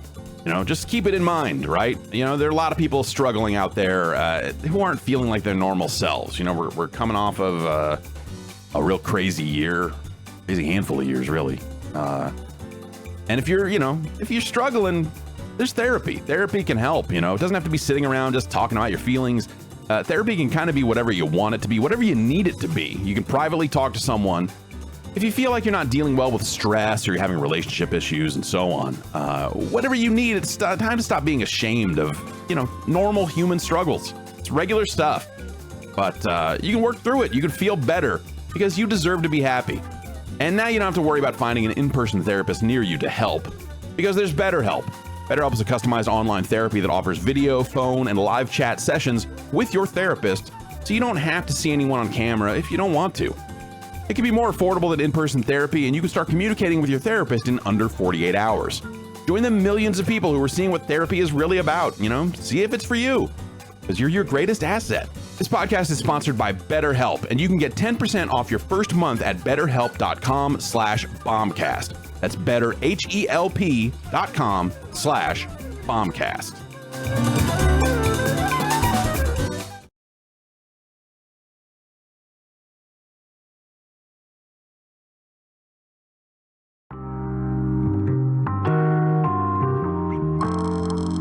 You know, we deserve to know what we're putting in our bodies and why, especially when it comes to something you're taking every day like vitamins. That's why there's Ritual. Ritual's clean, vegan-friendly multivitamin is formulated with high-quality nutrients, and it's in bioavailable forms that your body can actually use. There's a lot of stuff you won't find in Ritual vitamins, like sugars, major allergens, synthetic filters, artificial colorants, and there's a fresh taste, like a mint. They sent some of this over. It's like a mint flavor.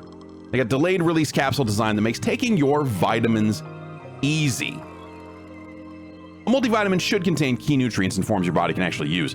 It can help fill in gaps in your diet with no shady, weird extras. Ritual's delayed release capsule design delivers high quality nutrients, including vitamin D3 in just 2 daily pills. And it's made traceable. You always know where this stuff came from because Ritual's got a one-of-a-kind visible supply chain. They're available for women, men, and teens. They're scientifically developed to help support different life stages. And they're delivered right to your door. Ritual delivers it right to your door with free shipping always. You can start, snooze, or cancel your subscription at any time. And if you don't love Ritual within your first month, they'll refund your first order. Get key nutrients without the BS. Ritual is offering listeners 10% off your first 3 months. Visit ritual.com/bomb to start your ritual today.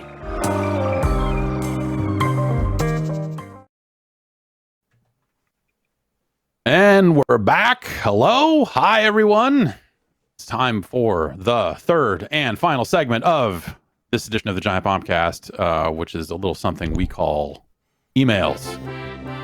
Bombcast@giantbomb.com is the email address. You can send your emails in, and I will go through them and select some. That's basically how it's been working. I skipped. We're getting down a potentially dark road of beef between nations. Let's go. Where we had someone from Wales write in to say "fuck England." I did not select that one, but I did want to acknowledge that and say, everyone keep up the good work with the emails. I don't want to start an international incident, but I also want to start an international incident. The Euros are on right now. So like Europe right now is already at its throat. Each other because the soccer, the football European Cup is on right now. So don't worry about it. This is the time. Hey, European sports moment here.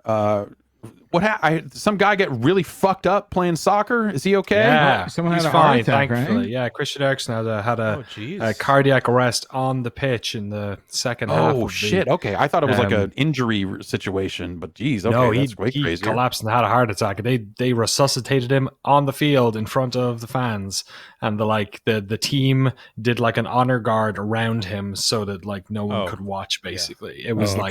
It's not the first time it's happened. It was a couple of years back. Fabrice Muamba collapsed during a Premier League game. But like when you see the fittest people, because like football players are just running for 90 minutes, right? You see the fittest people in the world, like that happen to them, really makes you kind of want to go get a checkup. But thankfully he's fine. He's conscious and is in hospital and is recovered. Yeah. So fingers crossed. See, you said it made you want to go to get a checkup, but also does it also kind of just make you want to go get like 3 pizzas because like if it can happen to them, then hey, it can happen. I guess there's 2 sides of that coin. Yeah, exactly. Depends which way that goes down. Yeah, totally. That stuff.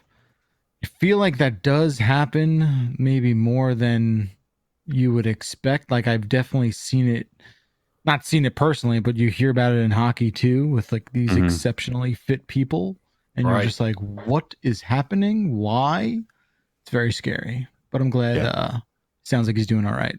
I saw hopefully a tweet it's also where he's that like thumbs up and it also kind of like gets them through it. You know, maybe they're also stronger because CPR is no joke, man. It's like it'll bang you up. Breaking bones ribs, and stuff. Yeah. Wow. All right. Okay. That's way more intense than I thought. It was like someone just getting checked or something. Got the hardest red card of yeah. Okay. Way more serious. All right. Let's start with Adam from Winterpeg, who writes in and says, last week's discussion of weird gaming companies brought to mind the Gizmondo. Oh man. The notorious handle that was created by a member of the Swedish mafia. Did any one of you interact with this strange bit of gaming history? Glad to hear you're doing well. Thanks, Adam. I have my Gizmondo stories, of course, but did any of you touch a Gizmondo or end up? I got it confused with that website that sounds very similar to it. Mm-hmm. Yeah, that was the joke back then too, I think. Oh, really? I once found I was going through some of the... Remember when the whole video team got fired from GameSpot and suddenly their whole offices were empty? Yeah, so I'd go around and poke around and whatever Ryan and the guys left there. And in one drawer, I found one with a copy of, was it Sticky Balls? Sticky Balls. Yeah. Yeah, it was the pack-in game with that piece of trash. Yeah. Aside from that, never played it. No, they hired a relatively well-known PR firm here in the U.S. that did a lot of other gaming stuff, And so they were repping the Gizmondo and sending it out. And so they had an event where they were like, hey, it's the first time we're going to show the games. We rented out a bar up the street. You should all come and check it out and bring whoever, because they were just like, I think, desperate to show that people were interested in the Gizmondo. And so like the data team for GameSpot went to that thing and they got Gizmondos and all this other stuff that was just like, that's not how we roll. That shouldn't operate that way. That's a little weird. But yeah, they were giving out Gizmondos left and right of that fucking thing. Wow.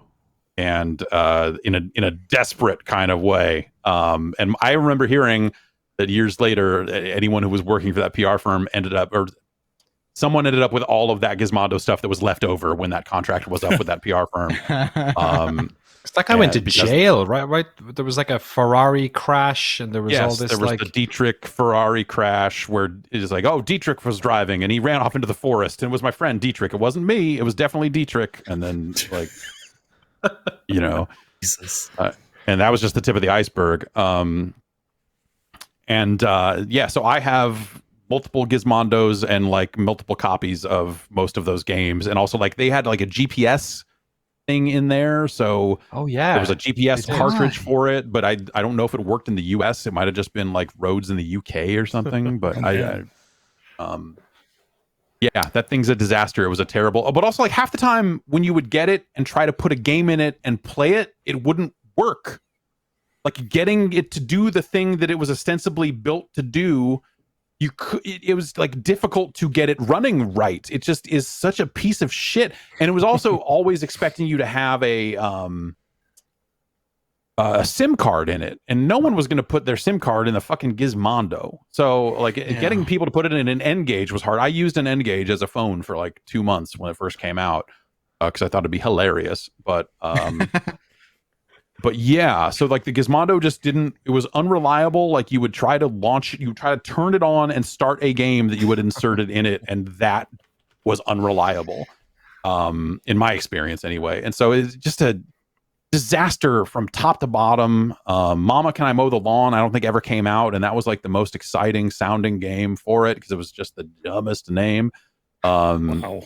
I mean, Sticky Balls is really giving a run for its money, but yeah, sure. Sticky Balls was originally, so they bought the studio that made the Sticky Balls. Like that studio, like Sticky Balls was originally, I want to say, a PlayStation 1 game. And at some point, that studio got purchased, and all those games were suddenly Gizmondo exclusives. So, and people were just as mad then as they are about, Starfield today. People were like, I can't believe you took Sticky Balls away from us. I just Googled Sticky Balls, and of course, it's all the MLB stories. I should have seen that coming, yeah. Oh, right. Yeah. Spider Pine Tar. Yeah. So that whole thing just had disaster written all over it from day one. There was no point in the Gizmondo process where that seemed like a viable platform. It just seemed like always a joke. Always a joke, always like loosely a scam. Like the same, the N-Gage didn't feel like a scam. It just felt like a poor idea.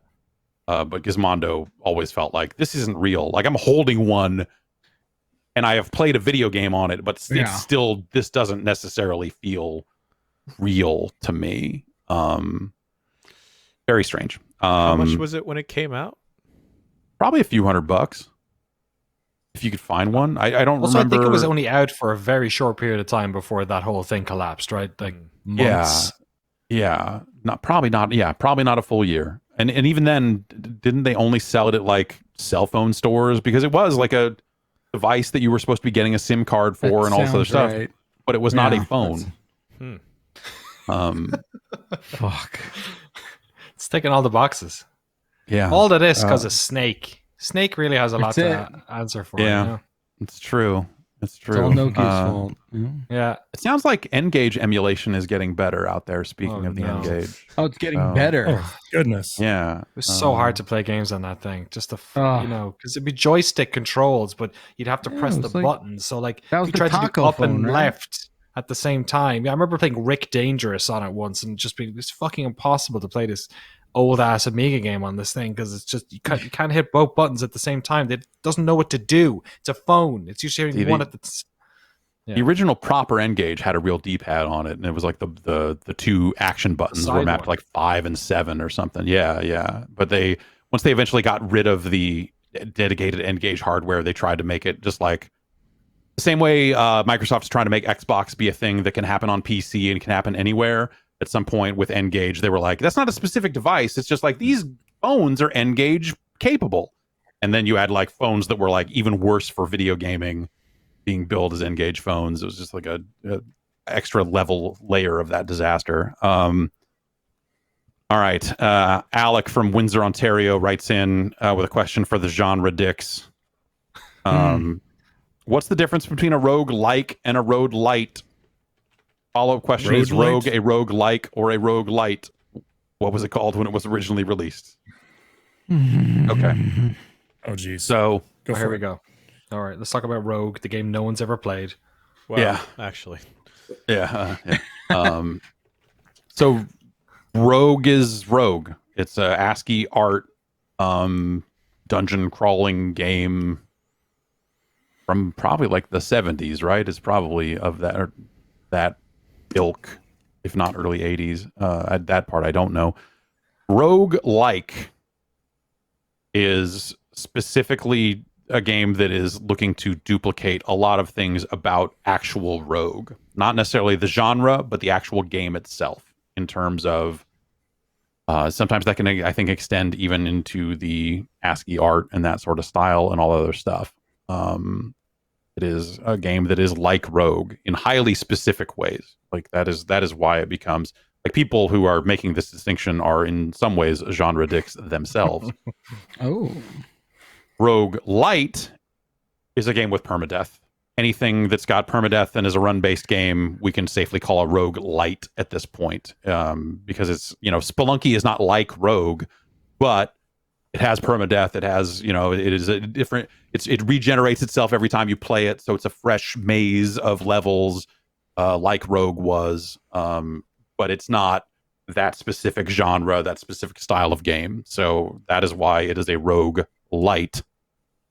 Whereas roguelike has like highly intense specific meanings that is about specifically as it relates to actual Rogue. And when it was originally released, they probably just called it a role-playing game, right? They probably just called it some kind of RPG or something. Adventure. I don't think NetHack launched calling itself a roguelike, but like the usage of the terms though does not abide by the rules that you have let out, because roguelike is used for Spelunky all the time, or any of these games, because I feel like this whole thing happened off the back of these games that suddenly you didn't have lives for, where traditionally a 2D side-scrolling platform where you were like, oh, I have different guys, right? Yeah. And it sort of emerged from that. I feel, at least that was the first time I came across it. Yeah, and that's kind of, I feel like Spelunky in a lot of ways was the game that kind of caused this argument to come up all over again, because there were just rogue likes off to the side doing their thing. You could telnet into them and play them around the internet and all this other stuff, and you had muds and moos and mushes and mucks and all this other stuff. Oh my, I know. Yeah, we'll go furry mucking with Tori Amos someday. So that whole thing existed off to the side, and then as different types of genres and all this other stuff started to pluck some of those permadeath and run-based elements, I think that is where the Rogue Lite term really, really, really came into prominence. But I could be wrong about that. It's a mess. Short version, it's a mess. Let's see. Chris in Chicago writes in with a question we get every so often. And I always forget what our answer is. My friends and I want to learn how to play a fighting game for the first time. None of us have much experience with fighting games other than just messing around and trying to do moves. Can you recommend a good game to start with? Ideally, be something with a solid tutorial that's available on multiple systems. One of the best tutorials, Skullgirls, for sure. But if you're looking for like a simplistic, kind of game where you don't have to invest too much, go with like Tekken or something like that. Moves are easy to do. They're all just kind of direction based. And It's not like huge long strings of combos that you're going to be required to learn in order to have fun. Yeah. It has those, and like it has those tight timing windows on some of that, but that's not something you're going to have to know. Skullgirls, I feel like is like a weird case because it is a really great tutorial, but I think that game itself would be a really terrible first fighting game because it is that kind of like, hey, if you like Marvel, like that's. I'm almost tempted to say, print out a moves list for Street Fighter II, and try to have fun with it, and you can read up on some combos and why they work, and just like some 2-in-1s and just real basic level stuff, and it doesn't necessarily need a full tutorial because it's not a very systems heavy game. It's not about meters and managing your meter and resource management the way some of that's more recent fighting games are. It's just like, hey, if I hit people enough times in a row, they're going to get dizzy. Like that's the system, you know? And you'll probably learn like really good fundamentals from playing a game like Street Fighter, where you control space and, you zone and play footsies and such. And yeah, but like even that is like stuff that you wouldn't even need to know. I feel like, like that stuff that is maybe you pick up a little bit inherently just by playing it. But like, you're not gonna, you're probably not gonna think of it that way, and you probably don't need to think of it that way, especially if you're just getting started. It really is just like, when do I block high? When do I block low? Sure. And they're gonna try to throw, so I need to make sure to watch out for that and don't play too defensively. And and just kind of like having fun pushing buttons.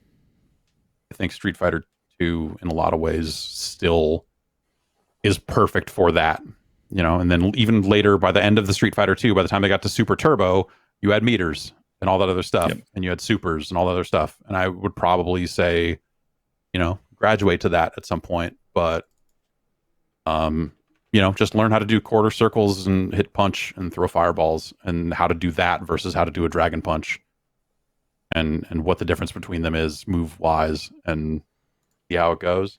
But Skullgirls is like a really good tutorial for like what is a modern fighting game and all the other stuff that the people now think about to death when they think about fighting games. But I bet you could still I still feel like Street Fighter 2 is stripped back and simple enough where you don't have to get overwhelmed by all those concepts. It really is just like, okay, figure out this part first. And if you're having fun with that, then there are places to go. I remember junior scientist Ben Pack being very high on the Under Night series as having a very extensive tutorial and like very not handholdy, but like it's really showing you your inputs and the different facets of fighting games, I guess.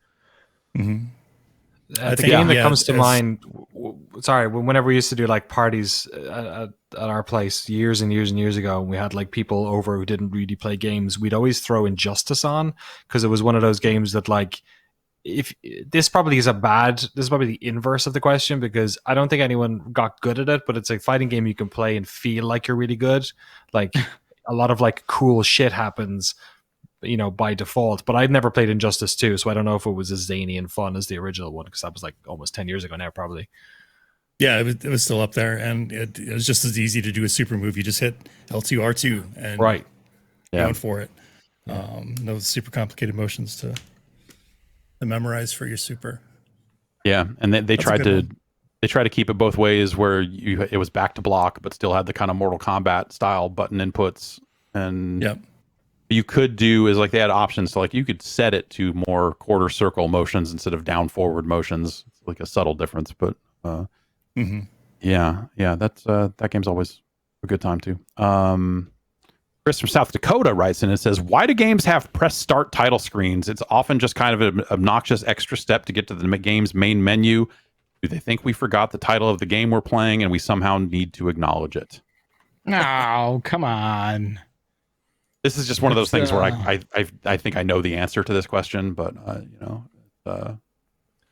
it is required, right? Platform folders require it for some reason. So is something happening? Is there a signal that you're controller is plugged in, or that to hit a server or a save game, there's like something it needs you to make sure you're there. Server. Yeah. On Xbox, it is specifically related to profile management. It's why a lot of Xbox games, when you hit the button on that screen, it pops out the side thing and says, "What's your account? Who are you?" Right. Okay. And that's something I wish it didn't do, because it is something that you kind of have to like. It is kind of one extra button press, and I'm already logged into that profile. So like, why don't you just know that? Right. But there's also, I want to say there's an accessibility reason behind it too, that I'm not thinking of. But there is, I think there's something along those lines as well. But so that so the PlayStation one has it almost by default because the Xbox one does, because they're not going to not do it for one and not for the other. Maybe I wonder, because I don't think I've seen a PlayStation game like pop out and say like, what profile are you logged into? Is this you? Right. The same way Xbox games do left and right. But I will like, it was also something on like, for stuff like Rock Band and stuff like that. It was like, okay, now we need to match up profiles with controllers, with instruments. And that can cross up and be in all sorts of other weird ways that don't necessarily correspond to player one is this profile, player two is this profile. And so having to swap that stuff on the fly requires you to kind of, you in some cases, in some games, go back out to that title screen and switch your logins and stuff like that. I think by Rock Band 3, they got really good at that, but it's also like a very complicated thing. And I think it's around that sort of stuff. That was always my understanding of it. Cameron writes in and says, I'm in Houston and haven't been able to find an Xbox since launch. Is that just my area? Are they available more elsewhere? Why is it that people only talk about the PS5 being hard to find? It's interesting. Yeah, you do definitely hear people talk about the PS5 more than the Xbox. And I wonder if that's just a factor of popularity. I think we have more people hunting for them. Yeah. They're both very difficult to find. They're both very difficult to find, but I definitely hear about more people looking for a PS5. Like I haven't come across in my circles like a person who's just like, I need an Xbox Series S right now. It just is not a commonly overheard phrase. I used to think that they were readily available because of that. Mm-hmm. Like I at some point, maybe back in like, March, I was like, oh, you can get an Xbox if you want one, or maybe it did seem to appear more, frequently on like, Twitter accounts that would tweet out, oh, these are available now. But yeah, apparently they are both pretty much as close to as equally tough to find as can be. Now, Dark Aileron in chat says Xboxes are in stores here now up in Canada. So, and Colonel Sanders says, anecdotally, I see a lot more Series X in stock. So it might just be that they're just doing a better job of restocking. It might be related to demand. But it seems like people who want Xboxes, like also like, yes, the Series S seems like it is getting out there quite a bit as well. So, so yeah, like the difference between having to wait a couple of months and having to wait forever. Right.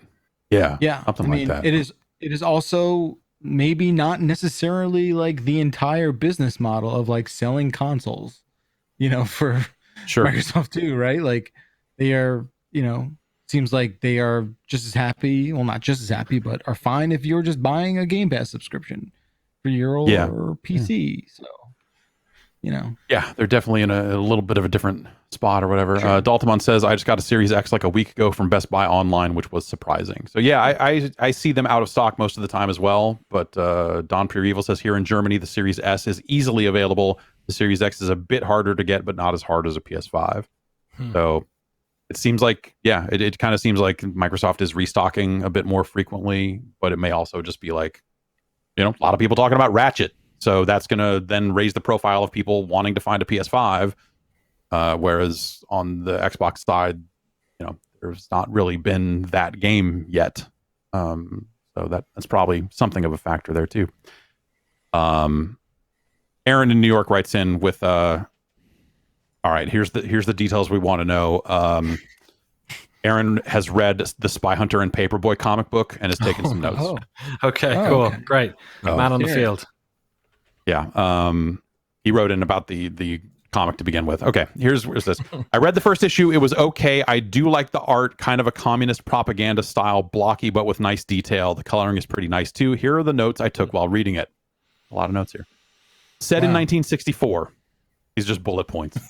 Spy Hunter is called Bowman. He's stealing the car, presumably the Spy Hunter car, from the Russians who stole it from the British. The evil Russian lady in charge knows his name and code name already. Wordy conversation shouted between Bowman and the Russian lady during chase that physically couldn't be heard in real life. Our characters like naming all the specific weapons and vehicles they encounter. He blows stuff up and escapes with the truck that has the car in the back. That makes sense. Awesome. Paperboy Johnny lives in an abandoned carousel at the end of a pier in Vista Del Mar, living off the grid. Oh no! What happened, man? Live on a merry-go-round. I don't understand. His parents are dead. Jesus. It was friends with a man at the docks called Chief, who looks like Quint from Jaws, but with mutton chops, gets a fried egg sandwich from him. Paperboy walks into a gas station and finds two Russian hitmen, guns drawn on a tied-up man, gets chased by both of them, leaving the tied-up man unattended. They got to catch that kid. The chase ends when the Russians get T-boned by a truck. The gas station guy is Merlin, radio support for Spy Hunter. Paperboy comes back to help Merlin. Merlin tells him all about Spy Hunter and their deniable black op ultra secret agency. It's up to Paperboy to take the radio that is Spy Hunter's only connection to the rest of the spy network, and then dies after his exposition is finished. So Merlin didn't make it. What makes this guy a Paperboy though? I don't get it. Like, why is he the Paperboy? Was it? That's how digital media meet. Well, so this is 1964. That's so cash. That's a cash in hand job. You don't have to file taxes for that. That's a right. But that's what I'm saying. So why is he living in a Why is he living in a merry-go-round? Like back then, maybe money goes a long way. Maybe he's way into heroin. I don't know. Like he hangs off the edge. All those guys in Fletch lived it down on the beach, and they were. That's true. Why were they there? They were. Anyway, that's where the smack was, man. That's where the smack at the beach. Smack at the beach. Everyone knows that's right. Spy Hunter is a support team of diverse people like G.I. Joe. In a boat off California coast, they're being tracked by a Chinese sub. Spy Hunter, still on the run, hasn't used the car yet. It's just been in the back of the truck. Paperboy gets the radio back to his carousel house, and Spy Hunter contacts him on the radio and is fine recruiting this child for spy shit and trusts him without question. And that's where it ends. Nice. Hell of a cliffhanger for issue 2. Can't wait for next week's update. Yeah, that's next month. I don't know. That sounds like an exciting story. Let's see here. Harold, I think, from Austin writes in and says, with a week's worth of E3 behind us, I can't help but think one of the strangest announcements was that Godfall is coming to PS4. This was the first time I've ever heard of a game set to come out on a previous generation console after a period of being out on the current generation of consoles. There's cross-generation games, of course, but historically those released day and date.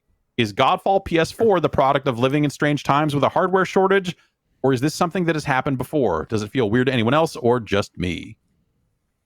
This is how they get that money back. It's baffling to me to begin with, because it didn't run that great on the PS5 to begin with. Yeah. I don't know how they're going to make it run on a PS4. I mean, I assume if you just turn off all the particles and all that other stuff, you could probably get it there, lower resolution. Like, there's a way, but like, maybe, yeah. But once you get there, would you want it? I mean, I don't even want the full bells and whistles version of Godfall. It's not a great game. I know they've done stuff to it, so maybe that information is a little out of date, but this just feels like they did not anticipate these consoles being as hard to find as they were, and they're like, we gotta recoup on this fucking thing. Yeah. And it's the ROI consideration of putting it on a platform that there are tens of millions of consoles out there, and just by, the minimal, whatever you want to call it, like people just might get sucked up and bought and downloaded on a couple PS4s, and someone did the math, I bet, and was just like, yeah, this might be worth doing. Do I get a free downgrade version? Oh my god, that is my question, because I know there is a free upgrade version, so PS4 owners will get PS5, but I wonder. Sorry, this is a one-way street. Yeah.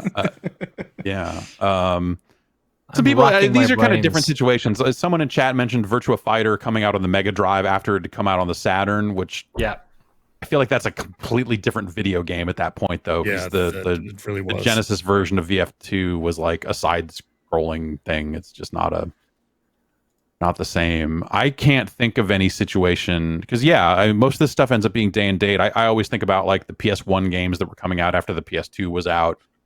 Because there were a lot of those, and it was Tony Hawk 3 and 4 are the games I always think of because I'm me. And those were done by different developers, and they are using assets from the PS2 games, but also taking wide liberties with those in cases where they're like, oh, these assets are just not going to work. So this part of this level is different, or this level couldn't be as big. We're seeing it with Battlefield this time out too, where the Xbox One and PS4 versions of Battlefield will have half the player count and smaller maps. And that'll be interesting for like player count reasons. Because like being able to pool all those players together into one big pool seems like a great way to keep those servers full. Whereas like if you've just got like your PC and I don't know how they'll do crossplay, but I assume PC, PS5, and Xbox Series X will talk to each other at some point, if not at launch. But then you've got these older console versions that are kind of getting orphaned out. Will you be able to, if you're a PS5 player, will you be able to play the smaller versions of the maps and play on PS4 servers if you so choose? Like, I wonder what they'll do there. But I'm not sure if it counts, but do you remember when Zombie came out after Zombie U? Yes. Oh, yeah. Yes. Yeah. Because that didn't really sell, right? And I don't think. But then it was like, bigger audience on these consoles. Right. And they just took out the tablet stuff and put it out onto those other platforms. But those were kind of like contemporaneous. That felt like this was maybe like a port. It wasn't, but like a port. It just felt like a port job. You know, like, hey, it's not necessarily an exclusive situation, but maybe it was. I don't actually know. But yeah, Zombie is another kind of weird one. That is a weird one. All right, a couple more questions here. This one we touched on a little bit, but Chris writes in and says, "Hey gang, is it telling that Ubisoft's event had zero mention of Hyperscape? I have no idea how that game is doing, but I sure don't hear anything about it. Have we reached the point of too many battle royales?" Is a good follow-up question there. Yeah, good. Like Hyperscape did not come up at all, which caused me to launch Hyperscape on PS4 or on PS5, but PS4 to see what it was like, and they at some point added like a deathmatch mode in that, and you could look at there were like 3 modes you could choose from, and below it listed like population of each. And for like the main mode that was like ostensibly the reason they launched the game, the Crown Rush mode or whatever, that one said low population. And then the other mode that was like it, but teams, I think also said low population. And then the deathmatch mode that was like a 5-on-5 was like medium population. And I got into a match pretty quickly in that mode and played it and was like, this is still not a great game. So what do you think? Have we reached the point of too many battle royales? Yeah, did we see many of them? Left 4 Dead now. Yeah, that's the new one, right? Like so that Vampire the Masquerade Bloodfall or whatever is a battle royale. Okay. Redfall is not though. Redfall is not. Yeah. Yes, other vampire game. Yeah. Yeah, I mean, the trend does not. It did seem to be the thing for the past couple of years. Everyone was trying their hand at it. A couple of people who were late to the party were really successful. I mean, Call of Duty wasn't exactly, right away with that, but it's proved to be really good for them. Some other ones like PUBG have clearly had more success on mobile in the intervening years. Fortnite's still dominant, but yeah, it looks like the sort of smaller scale. Again, there's a spreadsheet somewhere that's telling people want to play online, but they want to do it with their buddies. Let's create these more persistent, methods of them doing it. Like Destiny, I guess in many ways is actually kind of like that as well. People just squat up and then play through that stuff. But yeah, I do wonder if we're through because the last time there was a bunch of battle royales, it felt like we were getting the weird, innovative battle royales. Not just like a first-person shooter stuff. Yeah, like you had what was the one that came out earlier this year on the Switch? They did another one. The 100-person Pac-Man, right? Was that the the Pac-Man 99? Yeah, you have something like that. But then like Scavengers just came out a little while ago. That seems like sort of neat. for that style of game, but who knows if it'll punch through. There's Spellbreak. People seemed yeah, that was a neat one. Pretty excited about that one in some ways, but I don't know how well it's doing. I know Apex has done quite well internationally as well, which is kind of fun. But yeah, I think it's why this like vampire the Bloodfell, the Vampire the Masquerade game that was announced that didn't look like a battle royale game but totally was. Right, it looked like graffiti vampire stuff in the beginning.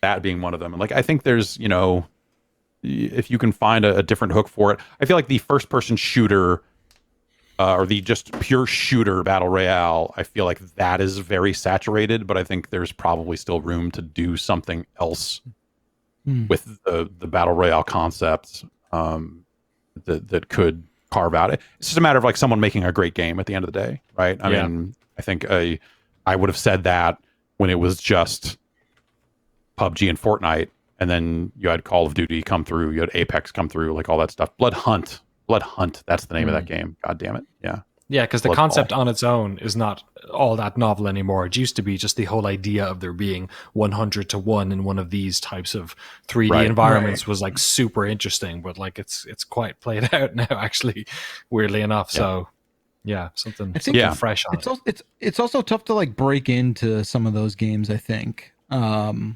That maybe after a while it becomes this sort of intimidating thing for people. I don't know, but I think there is maybe a misconception of like, the experience is like just jumping into one of those things. I think, especially how much they've evolved and grown, and it's why that some of those games added bots, right? I mean, especially like the mobile version of PUBG. I think even the desktop version of PUBG has bots now. Even I think, but they don't tell you that. You just kind of launch into a match, and you're like, these guys suck. You're like, oh. Their first game of mobile PUBG is really like if you don't get top 10s in that, there's something wrong. You got to play a different game. Exactly. Yeah. So yeah, I don't know. I think that stuff needs to slow down, and I think it largely has. But I think that probably gives people some room to kind of think about like, okay, the thing of large scale multiplayer that isn't necessarily squad based, team based. Oh, there was some other things that happened with the new Battlefield. They announced like, hey, we've got a new mode, and it's not a battle royale. Like they came out and said like, hey, that Firestorm thing we tried in the last thing, like, didn't really do it. We're not the mode we have not announced yet is not this. And then Fallout 76 is yanking its battle royale mode. Oh, interesting. The Nuclear Winter or whatever it was called. They announced that's going to come out of the game. Because they just were not getting a player count in that thing that made it doable. That's kind of the other thing, right? Is like if you've got to fill 100 slots or 150 or whatever it is, like you need a very healthy game because those lobbies need to fill quickly, or else what are you doing? So, yeah, I don't know. I think conceptually that stuff is absolutely here to stay, and I think we will see more people take stabs at it. I mean, obviously, like Blood Hunt is coming pretty soon here. But it needs to just not be like, here's our military shooter or our Fortnite shooter, like style shooter, like all that stuff. Like they just need to just do more with it. There's the one that was like it was on Steam, but it was like a car based, it was like a car combat kind of take on it, which I thought was like the H1Z1. No, it was one that was like specifically all car. Or maybe it was a mode in H1Z1. Now that you mention it, but I know I think there was one that was UPF. Yeah, I don't think it was H1Z1, but there are vehicles in that game for sure. But maybe it might have been because they spun off some weird stuff along the way.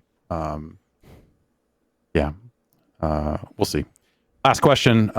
Jill in LA writes in and says, so last week I found a copy of Bloodborne and I said fuck it and decided to stream my struggles onto Twitch.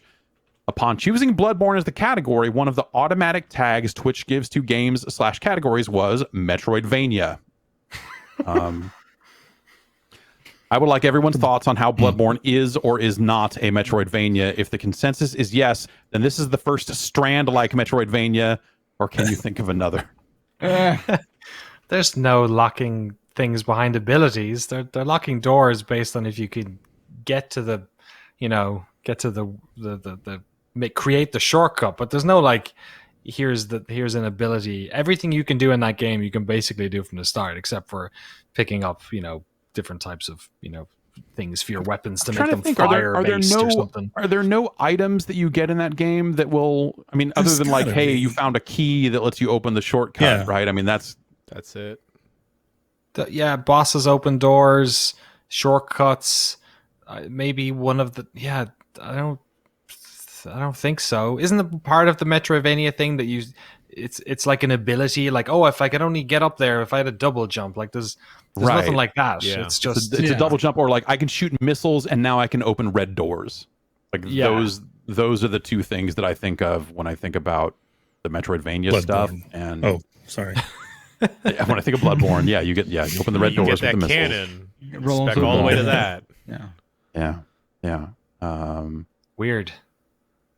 Yeah, I don't think of it that way, but it makes sense. I see why someone might say that. I don't think I agree, but to me it's almost close. The inverse, because it's like those games like Metroidvanias are ones where like you are gaining abilities throughout the experience and it's making you more powerful, and the sort of the beauty of those Soulsborne games is that actually nothing changes with your character. It's just your ability to play the game. Like if you start, I mean, you do upgrade stats, sure, but like the timing and all that stuff, you don't have to. That's true. Isn't your own personal ability at the game improving? The ultimate ability. You got good, and now you can move forward. The power was inside all along, The Metroidvania is happening on the other side of the screen. Yeah. Wow. Right. Yeah, I was shit at that game at the beginning, and then now I'm an expert. You beat it, man. You did it. There you go. Yeah. Got that big sword. Big wins. So the genre dicks do not approve of this categorization. I think I'm going to be a dick about this and say it's not a Metroidvania, but at the same time, I understand why someone might say that. Have fun and say that, like, but like, you can, even stats isn't really a thing because you see all the people that try to do their like level 1 run through the game, and you can say that about Tony some Hawk. of those games. Yeah, you're right. Could say that about Is Tony Hawk a Metroidvania? Hear me out. You grind on the 3 rails, and there's an earthquake, and then the level changes, and now you can get up on the freeway. Yeah. You should not be able to hit that part in the warehouse, and now you can. Is Tony Hawk a Soulsborne game? Okay. Nothing changes. The move. Exactly. Yeah, you just get better. You are the skate. No, that doesn't open it. It's hard to get some of the secret tapes unless you put the stats in jump though in the air. So yeah. I think you kind of. There are definitely cases in those games where I'm pretty sure you have to upgrade. Tony Hawk Underground though, according to Zero Crescent in chat, that definitely is a Metroidvania. Yes. Oh, absolutely. Of course. Yes. No. Yes. Everyone knows that. Don't be silly. All right, that's going to do it for us here this week on the Giant Bombcast. This is a crazy week having this stuff. We'll be back tonight. We're gonna have one more wrap up show here at the end of what we're calling E3, I suppose. And we've got a handful of trailers that we're gonna check out, like we did the Sunday night show is up on the site. You want to watch that, or when we wrapped up the first half of the show. And it's been a weird chunk of time here with these announcements. Definitely some cool shit, but it's just doesn't feel right. I don't know. Did E3 happen? Put my finger on it. Did it? Yeah, I can't tell. I think it happened. It did. Sort of did. Happen. Is it done? And that was E3, I guess. Right? That's. Yeah. I want it back. I want it physical. I want to feel tired. 22. And sunburned. 22. Well, I definitely feel tired, but 22 for sure. I feel like I've been like quietly sweating these past 4 or 5 days. I have been grimy in a way. It's also warming up around here. It's supposed to be like 97 degrees in a couple of days here. It's been getting shitty, but so maybe that's why. But I don't know. I mean, there'll be more events throughout the summer, probably. I mean, at some point, Sony's going to have to announce something else. Sure. And is that EA Kojima's thing, Yeah, the EA thing, and They said in the Xbox coming has got weeks we'll something get in a couple full days, too. right, yes, and the full Death Stranding director's cut reveal coming in a handful of weeks here. So watch out for that heading your way, I guess. Yeah. Did Jeff Keighley win E3? I mean, Bethesda Xbox probably did, but Jeff Keighley, a strong second. Yeah, probably. Yeah. I mean, that on the just on the so. back of Elden Ring alone is probably one of the biggest things at the. I was gonna say at the show, but like in this window, yeah, that's one of the bigger trailers. Trailer of the show. I don't know about that, but it's up there. I don't know. How many E's are in Jeff Keighley's name? 3. 2 or 3?